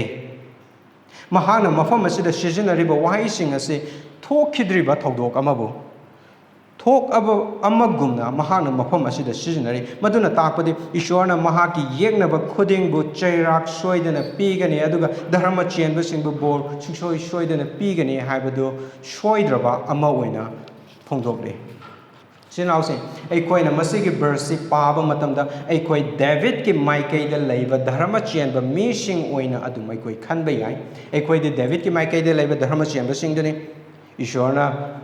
ꯗꯟꯗꯤ ꯄꯤꯒꯗꯧꯕ ꯐꯠꯇꯕꯁꯤꯡ ꯑꯗꯨꯒꯤ ꯃꯥꯏꯀꯩꯗ ꯑꯩꯈꯣꯏ ꯂꯦꯞꯇꯕ ꯌꯥꯏ ꯑꯗꯨꯕꯨ ꯃꯁꯤ ꯑꯩꯈꯣꯏ ꯃꯍꯧꯁꯥꯅꯤ ꯀꯔꯤꯒꯨꯝꯕ ꯑꯩꯈꯣꯏꯅ ꯐꯤꯂꯝ ꯑꯃ ꯌꯦꯡꯕ ꯑꯣꯏꯕ ꯇꯥꯔꯒꯁꯨ ꯐꯠꯇꯕꯒꯤ ꯀꯦꯔꯦꯛꯇꯔ ꯑꯗꯨꯗ ꯀꯩꯗꯧꯅꯨꯡꯗꯁꯨ ꯑꯩꯈꯣꯏꯅꯤ ꯍꯥꯏꯅ ꯈꯟꯗꯦ ꯑꯗꯨꯕꯨ ꯑꯐꯕꯒꯤ ꯀꯦꯔꯦꯛꯇꯔ ꯑꯗꯨꯗ ꯑꯩꯈꯣꯏꯁꯦ ꯑꯩꯈꯣꯏꯒꯨꯝꯅ ꯑꯐꯕꯗꯣ ꯑꯩꯈꯣꯏ ꯑꯣꯏꯔꯕꯒꯨꯝꯅ ꯑꯩꯈꯣꯏꯁꯦ ꯑꯗꯨꯝ ꯈꯜꯂꯤ ꯃꯍꯧꯁꯥꯅꯤ ꯑꯗꯨꯕꯨ ꯏꯆꯤꯜ-ꯏꯅꯥꯎꯁꯤꯡ ꯑꯩꯈꯣꯏ ꯉꯥꯏꯍꯥꯛꯇꯪ ꯋꯥꯈꯜ ꯇꯧꯃꯤꯟꯅꯔꯒ ꯌꯦꯡꯁꯤ ꯃꯁꯤꯗ ꯌꯥꯎꯔꯤꯕ ꯏꯁꯣꯔ ꯅꯤꯡꯗꯕ ꯃꯤꯁꯤꯡ ꯑꯁꯤ Psalm 1ꯗ ꯌꯥꯎꯔꯤꯕ ꯏꯁꯣꯔ ꯅꯤꯡꯗꯕꯁꯤꯡ ꯑꯗꯨꯅꯤ ꯑꯗꯨꯒ Psalm 2ꯗꯅ ꯏꯁꯣꯔꯅ ꯍꯥꯞꯄꯤꯈ꯭ꯔꯕ ꯅꯤꯡꯊꯧ ꯑꯗꯨꯒꯤ ꯃꯥꯌꯣꯛꯇ ꯂꯥꯟꯅ ꯍꯧꯔꯤꯕ ꯃꯤꯁꯤꯡ ꯑꯗꯨꯅꯤ ꯃꯔꯝ ꯑꯗꯨꯅ ꯑꯩꯈꯣꯏ ꯏꯁꯣꯔꯅ ꯑꯩꯈꯣꯏꯒꯤ ꯄꯨꯟꯁꯤꯗ ꯅꯤꯡꯊꯧ ꯑꯣꯏꯕ ꯄꯥꯝꯗꯕ ꯃꯤꯑꯣꯏꯁꯤꯡ ꯉꯥꯛꯇꯅꯤ ꯏꯁꯣꯔꯗꯒꯤ ꯅꯤꯡꯇꯝꯕ ꯄꯥꯝꯕ ꯃꯤꯑꯣꯏꯁꯤꯡ ꯉꯥꯛꯇꯅꯤ ꯏꯁꯣꯔꯅ ꯅꯤꯡꯊꯧ ꯑꯣꯏna ꯄꯥꯟꯕ ꯑꯗꯨꯒꯤ ꯃꯥꯌꯣꯛꯇ ꯑꯩꯈꯣꯏꯒꯤ ꯑꯅꯤꯡꯕ ꯑꯄꯥꯝꯕꯅ ꯅꯤꯡꯊꯧ ꯑꯣꯏna ꯄꯥꯟꯕꯗ ꯂꯥꯟ ꯍꯧꯔꯤꯕ ꯃꯤꯑꯣꯏ ꯉꯥꯛꯇꯅꯤ ꯑꯩꯈꯣꯏ ꯏꯁꯣꯔꯒꯤ ꯃꯥꯌꯣꯛꯇ ꯂꯩꯕ ꯉꯥꯛꯇꯅꯤ ꯏꯁꯣꯔꯕꯨ ꯊꯤꯕ ꯏꯁꯣꯔꯕु ꯅꯨꯡꯁꯤꯗꯕ ꯏꯁꯣꯔꯕु ꯀꯤꯕ ꯙꯔꯃ ꯆꯦꯟꯗꯕ ꯃꯤꯑꯣꯏ ꯉꯥꯛꯇꯅꯤ ꯑꯩꯈꯣꯏꯁꯦ ꯏꯁꯣꯔꯒꯤ ꯃꯥꯌꯣꯛꯇ ꯂꯩꯕ ꯏꯁꯣꯔꯕु ꯀꯤꯗꯕ ꯃꯤꯑꯣꯏꯁꯤꯡ ꯉꯥꯛꯇꯅꯤ ꯑꯃꯔꯣꯝꯗ ꯍꯥꯏꯕ ꯇꯥꯔꯒꯗꯤ ꯑꯩꯈꯣꯏ ꯏꯁꯥꯅ ꯐꯩ ꯍꯥꯏꯅ ꯈꯟꯖꯕ ꯆꯨꯝꯃꯤ ꯍꯥꯏꯅ ꯈꯟꯖꯕ ꯂꯝꯕꯤ ꯑꯗꯨꯗ ꯆꯠꯄ ꯄꯥꯝꯕ ꯃꯤꯑꯣꯏ ꯉꯥꯛꯇꯅꯤ ꯑꯩꯈꯣꯏꯒꯤ ꯑꯅꯤꯡꯕ ꯑꯄꯥꯝꯕꯒꯤ ꯃꯊꯛꯇ ꯀꯅꯥ ꯑꯃꯠꯇꯅ ꯅꯤꯡꯊꯧ ꯑꯣꯏꯅ ꯄꯥꯟꯕ ꯑꯩꯈꯣꯏ ꯁꯨꯡꯄꯥꯝ ꯄꯥꯝꯗꯦ ꯃꯔꯝ ꯑꯗꯨꯅ ꯏꯁꯣꯔꯒꯤ ꯁꯨꯡꯁꯣꯏ ꯁꯣꯏꯗ꯭ꯔꯕ ꯑꯆꯨꯝꯕ ꯋꯥꯌꯦꯜ ꯑꯗꯨꯒꯤ ꯆꯩꯔꯥꯛ ꯐꯪꯕꯗ ꯃꯇꯤꯛ ꯆꯥꯔꯕ ꯃꯤꯑꯣꯏ ꯉꯥꯛꯇꯅꯤ ꯑꯩꯈꯣꯏꯁꯦ ꯃꯔꯝꯗꯤ ꯑꯩꯈꯣꯏ ꯏꯁꯣꯔꯅ ꯅꯤꯡꯊꯧ ꯑꯣꯏꯕ ꯄꯥꯝꯗꯦ ꯏꯁꯣꯔꯕꯨ ꯊꯤꯗꯦ ꯏꯁꯣꯔꯕꯨ ꯀꯤꯗꯦ ꯏꯁꯣꯔꯒꯤ ꯃꯥꯌꯣꯛꯇ ꯂꯥꯟꯅ ꯍꯧꯔꯒ ꯂꯩꯕ ꯃꯤꯑꯣꯏ ꯉꯥꯛꯇꯅꯤ ꯑꯗꯨꯒꯤꯁꯨ ꯃꯊꯛꯇ ꯑꯩꯈꯣꯏ ꯏꯁꯥꯅ ꯏꯁꯥꯕꯨ ꯏꯁꯣꯔꯒꯤ ꯋꯥꯌꯦꯜ ꯑꯗꯨꯗꯒꯤ ꯀꯟꯖꯅꯅꯕꯒꯤꯗꯃꯛꯇ ꯑꯩꯈꯣꯏꯗ ꯄꯥꯡꯒꯜ ꯀꯔꯤ ꯑꯃꯠꯇ ꯂꯩꯇꯦ ꯑꯗꯨ ꯐꯥꯎꯕꯗ ꯑꯩꯈꯣꯏ ꯅꯥꯄꯜ ꯇꯧꯗꯨꯅ ꯏꯁꯣꯔꯒꯤ ꯃꯥꯌꯣꯛꯇ ꯑꯗꯨꯝ ꯉꯛꯀꯟꯗꯨꯅ ꯂꯩꯕ ꯃꯤꯑꯣꯏ ꯉꯥꯛꯇꯅꯤ ꯑꯩꯈꯣꯏꯁꯦ ꯑꯗꯨꯕꯨ here is the good news ꯑꯩꯈꯣꯏꯒꯤ ꯅꯠꯇꯕ ꯑꯗꯨꯒ ꯑꯩꯈꯣꯏꯅꯁꯨ ꯇꯥꯟꯕ ꯐꯪꯂꯔꯣꯏꯗꯕ ꯑꯔꯥꯟ ꯈꯨꯕꯝ ꯑꯗꯨ ꯏꯁꯣꯔꯗ ꯂꯩ verse 8 ꯑꯗꯨꯗ ꯌꯦꯡꯕꯤꯌꯨ ꯑꯔꯥꯟ ꯈꯨꯕꯝꯗꯤ ꯖꯦꯍꯣꯚꯥꯗ ꯂꯩ ꯀꯔꯤꯒꯨꯝꯕ ꯏꯁꯣꯔꯗ ꯑꯔꯥꯟ ꯈꯨꯕꯝ ꯑꯗꯨ ꯂꯩꯔꯝꯗ꯭ꯔꯕ ꯑꯣꯏꯕ ꯇꯥꯔꯒꯗꯤ ꯑꯩꯈꯣꯏꯅꯁꯨ ꯇꯥꯟꯕ ꯐꯪꯂꯔꯣꯏꯗꯕ ꯏꯁꯣꯔꯗꯁꯨ ꯂꯩꯇꯕ ꯄꯣꯠ ꯑꯃ ꯑꯣꯏꯕ ꯇꯥꯔꯒꯗꯤ ꯑꯩꯈꯣꯏꯅ ꯑꯔꯥꯟ ꯈꯨꯕꯝ ꯐꯪꯕꯗ ꯃꯇꯤꯛ ꯆꯥꯗꯦ ꯑꯩꯈꯣꯏꯅ ꯃꯇꯤꯛ ꯆꯥꯕ ꯈꯛꯇ ꯅꯠꯇꯦ ꯑꯣꯏꯊꯣꯛꯇꯦ ꯂꯩꯇꯕ ꯄꯣꯠ ꯑꯃ ꯑꯩꯈꯣꯏꯅ ꯐꯪꯕꯗ ꯀꯩꯗꯧꯅꯨꯡꯗꯁꯨ ꯐꯪꯂꯔꯣꯏ ꯑꯗꯨ ꯑꯣꯏꯕ ꯇꯥꯔꯒꯗꯤ ꯏꯁꯣꯔꯗ ꯂꯩꯕ ꯑꯔꯥꯟ ꯈꯨꯕꯝ ꯑꯗꯨꯒꯤꯗꯃꯛꯇ it is the good news for us ꯑꯗꯨ ꯑꯣꯏꯕ ꯇꯥꯔꯒꯗꯤ ꯑꯔꯥꯟ ꯈꯨꯕꯝ ꯏꯁꯣꯔꯗ ꯑꯩꯈꯣꯏꯗ ꯄꯤꯕꯤꯕ ꯅꯠꯇꯅ ꯑꯩꯈꯣꯏꯅ ꯑꯔꯥꯟ ꯈꯨꯕꯝ ꯑꯗꯨꯕꯨ ꯐꯪꯅꯅꯕꯒꯤꯗꯃꯛꯇ ꯂꯝꯕꯤ ꯀꯔꯤ ꯑꯃꯠꯇ ꯂꯩꯇꯦ ꯑꯗꯨ ꯑꯣꯏꯕ ꯇꯥꯔꯒꯗꯤ ꯃꯇꯧ ꯀꯔꯝꯅ ꯐꯪꯒꯗꯧꯔꯤꯕꯅꯣ ꯑꯔꯥꯟ ꯈꯨꯕꯝ ꯑꯗꯨ verse 4ꯗ ꯗꯦꯕꯤꯠꯀꯤ ꯍꯥꯏꯖꯕꯒꯤ ꯄꯥꯎꯈꯨꯝ ꯄꯤꯕꯤꯔꯛꯈꯤꯕ ꯑꯁꯦꯡꯕ ꯆꯤꯡꯗ ꯏꯁꯣꯔꯅ ꯍꯥꯞꯄꯤꯈ꯭ꯔꯕ ꯅꯤꯡꯊꯧ ꯑꯗꯨꯒꯤ ꯃꯄꯥꯜ ꯈꯛꯇꯅꯅꯤ ꯑꯗꯨ ꯑꯣꯏꯕ ꯇꯥꯔꯒꯗꯤ ꯖꯤꯁꯨ ꯈ꯭ꯔꯤꯁꯇꯒꯤ ꯃꯄꯥꯜ ꯈꯛꯇꯅ ꯏꯁꯣꯔꯅ ꯑꯩꯈꯣꯏꯗ ꯑꯔꯥꯟ ꯈꯨꯕꯝ ꯑꯗꯨꯕꯨ ꯄꯤꯅꯕꯤ ꯉꯁꯤꯗꯒꯤ ꯆꯍꯤ 2000ꯒꯤ ꯃꯃꯥꯡꯗ ꯖꯤꯁꯨ ꯈ꯭ꯔꯤꯁꯇꯅ ꯅꯪ ꯑꯩꯅ ꯐꯪꯕꯗ ꯃꯇꯤꯛ ꯆꯥꯗ꯭ꯔꯕ ꯏꯁꯣꯔꯒꯤ ꯑꯆꯨꯝꯕ ꯋꯥꯌꯦꯜ ꯑꯗꯨꯕꯨ ꯑꯩꯈꯣꯏꯒꯤ ꯃꯍꯨꯠ ꯁꯤꯟꯗꯨꯅ ꯀ꯭ꯔꯣꯁ ꯃꯊꯛꯇ ꯁꯤꯕꯤꯈ꯭ꯔꯦ ꯃꯍꯥꯛꯅ ꯑꯩꯈꯣꯏꯒꯤ ꯃꯍꯨꯠ ꯁꯤꯟꯗꯨꯅ ꯑꯩꯈꯣꯏꯅ ꯐꯪꯐꯝ ꯊꯣꯛꯄ ꯆꯩꯔꯥꯛꯁꯤꯡ ꯑꯗꯨ ꯃꯍꯥꯛꯅ ꯂꯣꯏꯅ ꯂꯧꯕꯤꯈ꯭ꯔꯦ ꯃꯍꯥꯛꯄꯨ ꯑꯩꯈꯣꯏꯒꯤ ꯀꯟꯕꯤꯕ ꯃꯄꯨ ꯑꯃꯁꯨꯡ ꯄ꯭ꯔꯚꯨ ꯑꯣꯏꯅ ꯊꯥꯖꯕꯒꯤ ꯃꯄꯥꯜꯅ ꯑꯩꯈꯣꯏꯅ ꯏꯁꯣꯔꯗꯒꯤ ꯑꯔꯥꯟ ꯈꯨꯕꯝ ꯑꯗꯨ ꯐꯪꯖꯕꯅꯤ ꯑꯩꯈꯣꯏꯅ ꯇꯥꯟꯗꯨꯅ ꯐꯪꯕ ꯅꯠꯇꯦ ꯖꯤꯁꯨ ꯈ꯭ꯔꯤꯁꯇꯒꯤ ꯃꯄꯥꯜꯅ ꯑꯩꯈꯣꯏꯗ ꯄꯤꯅꯕꯤꯕꯅꯤ verse 8ꯀꯤ ꯑꯔꯣꯏꯕ ꯑꯗꯨꯗ ꯌꯦꯡꯕꯤꯌꯨ ꯅꯍꯥꯛꯀꯤ ꯃꯤꯁꯤꯡꯗ ꯅꯍꯥꯛꯀꯤ ꯕꯣꯔ lay. Isin-inausing, Jesu Christagi mapalna aikoibu Ishorgi missing oihanbire, Jesu Christagi mapalna aikoina fangfam thokpa sirap adudagi bor oina phanghale koida. Maramaduna isin-inausing, masigi ningthijaraba Psalm 3 asi, masigi ningthijaraba Isai asi, David kaktagi nate. Adubu Jesu Christagi mapalna ꯅꯪ ꯑꯃꯁꯨꯡ ꯑꯩꯒꯤꯁꯨ ꯏꯁꯩꯅꯤ ꯑꯗꯨ ꯑꯣꯏꯕ ꯇꯥꯔꯒꯗꯤ ꯏꯆꯤꯟ ꯏꯅꯥꯎꯁꯤꯡ ꯍꯥꯏꯔꯤꯕ ꯁꯥꯝ ꯑꯁꯤꯅ ꯑꯩꯈꯣꯏꯒꯤ ꯄꯨꯟꯁꯤꯗ ꯑꯣꯏꯍꯟꯅꯤꯡꯉꯤꯕ ꯑꯗꯨ ꯀꯔꯤꯅꯣ ꯑꯦꯄ꯭ꯂꯤꯀꯦꯁꯟ ꯑꯍꯥꯟꯕꯗ ꯇꯦꯡꯊꯥꯎ ꯂꯃꯦꯟꯠ ꯃꯔꯝꯗꯤ ꯑꯩꯈꯣꯏ ꯈꯨꯗꯤꯡꯃꯛ ꯇꯥꯏꯕꯪꯄꯥꯟ ꯑꯁꯤꯗ ꯇꯥꯏꯕꯪꯄꯥꯟꯕꯒꯤ ꯅꯠꯇꯦ ꯑꯩꯈꯣꯏ ꯈꯨꯗꯤꯡꯃꯛ ꯍꯤꯔꯝ ꯑꯃꯗ ꯅꯠꯇ꯭ꯔꯒꯅ ꯍꯤꯔꯝ ꯑꯃꯗ ꯑꯋꯥꯕ ꯃꯥꯌꯣꯛꯅꯔꯤꯕ ꯉꯥꯛꯇꯅꯤ ꯑꯩꯈꯣꯏꯅ ꯏꯁꯣꯔꯒꯤ ꯑꯅꯤꯡꯕ ꯇꯧꯅꯕ ꯍꯣꯠꯅꯕ ꯃꯇꯝꯗ ꯈꯨꯗꯤ ꯊꯤꯗꯨꯅ ꯇꯨꯐꯝ ꯌꯥꯝꯃꯤ ꯑꯗꯨꯒꯤ ꯀꯣꯝ ꯑꯆꯧꯕꯗ ꯇꯥꯅꯅꯕꯒꯤꯗꯃꯛꯇ ꯑꯩꯈꯣই ꯃꯔꯥꯡ ꯌꯥꯝꯅ ꯀꯥꯏ ꯄꯥꯞꯅ ꯃꯔꯝ ꯑꯣꯏꯔꯒ ꯇꯥꯏꯕꯪꯄꯥꯟ ꯑꯁꯤꯗ ꯊꯣꯛꯂꯤꯕ ꯊꯧꯗꯣꯛ ꯋꯥꯊꯣꯛ ꯃꯤꯁꯤ ꯃꯤꯅꯥ ꯈꯨꯗꯤꯡꯃꯛꯁꯤꯡ ꯑꯁꯤꯒꯤꯗꯃꯛꯇ ꯏꯁꯣꯔꯗ ꯇꯦꯡꯊꯥꯎ ꯑꯩꯈꯣꯏꯒꯤ ꯏꯃꯨꯡꯗ ꯊꯦꯡꯅꯔꯤꯕ ꯑꯋꯥ ꯑꯅꯪꯁꯤꯡ ꯑꯗꯨꯒꯤꯗꯃꯛꯇ ꯇꯦꯡꯊꯥꯎ ꯑꯩꯈꯣꯏꯒꯤ ꯑꯁꯦꯡꯕ ꯊꯋꯥꯏꯒꯤ ꯑꯣꯏꯕ ꯆꯥꯎꯈꯠꯂꯤꯕ ꯄꯨꯟꯁꯤꯗ ꯑꯄꯟꯕ ꯄꯤꯔꯤꯕ ꯍꯤꯔꯝꯁꯤꯡ ꯑꯁꯤꯒꯤꯗꯃꯛꯇꯁꯨ ꯇꯦꯡꯊꯥꯎ ꯑꯗꯨꯒ ꯆꯦꯛꯁꯤꯟꯕꯤꯌꯨ ꯏꯁꯣꯔꯗ ꯋꯥꯔꯧꯕꯒꯤ ꯄꯥꯞ ꯑꯃꯁꯨꯡ ꯀꯝꯄ꯭ꯂꯦꯟ ꯇꯧꯕꯒꯤ ꯄꯥꯞ ꯑꯗꯨꯗꯒꯤ ꯌꯥꯝꯅ ꯂꯥꯏꯅ ꯇꯥꯕꯁꯨ ꯌꯥꯏ ꯀꯔꯤꯒꯨꯝꯕ ꯑꯩꯈꯣꯏꯅ ꯑꯩꯈꯣꯏꯒꯤ ꯑꯣꯏꯔꯤꯕ ꯑꯗꯨꯗ ꯍꯦꯟꯅ ꯃꯤꯠꯐꯝ ꯊꯝꯗꯨꯅ ꯑꯩꯈꯣꯏꯒꯤ ꯑꯣꯏꯔꯤꯕ ꯑꯗꯨꯗ ꯏꯁꯥꯅ ꯏꯁꯥꯕꯨ ꯍꯦꯟꯅ ꯅꯨꯡꯁꯤꯖꯕꯒꯤ ꯄꯨꯟꯁꯤꯗ ꯑꯗꯨꯗ ꯍꯦꯟꯅ ꯑꯩꯈꯣꯏꯒꯤ ꯄꯨꯟꯁꯤ ꯑꯁꯤꯕꯨ ꯂꯨꯞꯈꯤꯕ ꯑꯣꯏꯕ ꯇꯥꯔꯒꯗꯤ ꯌꯥꯝꯅ ꯀꯤꯅꯉꯥꯏꯅꯤ ꯃꯔꯝ ꯑꯗꯨꯅ ꯑꯅꯤꯁꯨꯕ ꯑꯦꯄ꯭ꯂꯤꯀꯦꯁꯟꯗ ꯖꯤꯁꯨ ꯈ꯭ꯔꯤꯁꯇꯗ ꯌꯦꯡꯉꯨ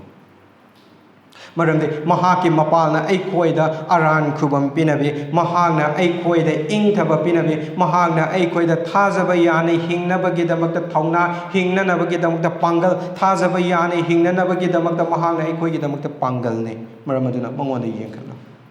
ꯑꯗꯨꯒ ꯍꯧꯖꯤꯛꯁꯨ ꯃꯍꯥꯛ ꯏꯁꯣꯔꯒꯤ ꯌꯦꯠ ꯊꯪꯕꯗ ꯐꯝꯗꯨꯅ ꯂꯣꯝꯕ ꯅꯥꯏꯗꯅ ꯄꯥꯜꯂꯤ ꯃꯍꯥꯛ ꯑꯩꯈꯣꯏꯒꯤ ꯄ꯭ꯔꯚꯨꯅꯤ ꯃꯍꯥꯛꯅ ꯑꯩꯈꯣꯏꯒꯤ ꯏꯊꯛꯇ ꯃꯍꯥꯛꯅ ꯄꯥꯜꯂꯤ ꯃꯍꯥꯛ ꯑꯩꯈꯣꯏꯒꯤ ꯄ꯭ꯔꯚꯨꯅꯤ ꯃꯔꯝ ꯑꯗꯨꯅ ꯃꯉꯣꯟꯗ ꯌꯦꯡꯖꯧ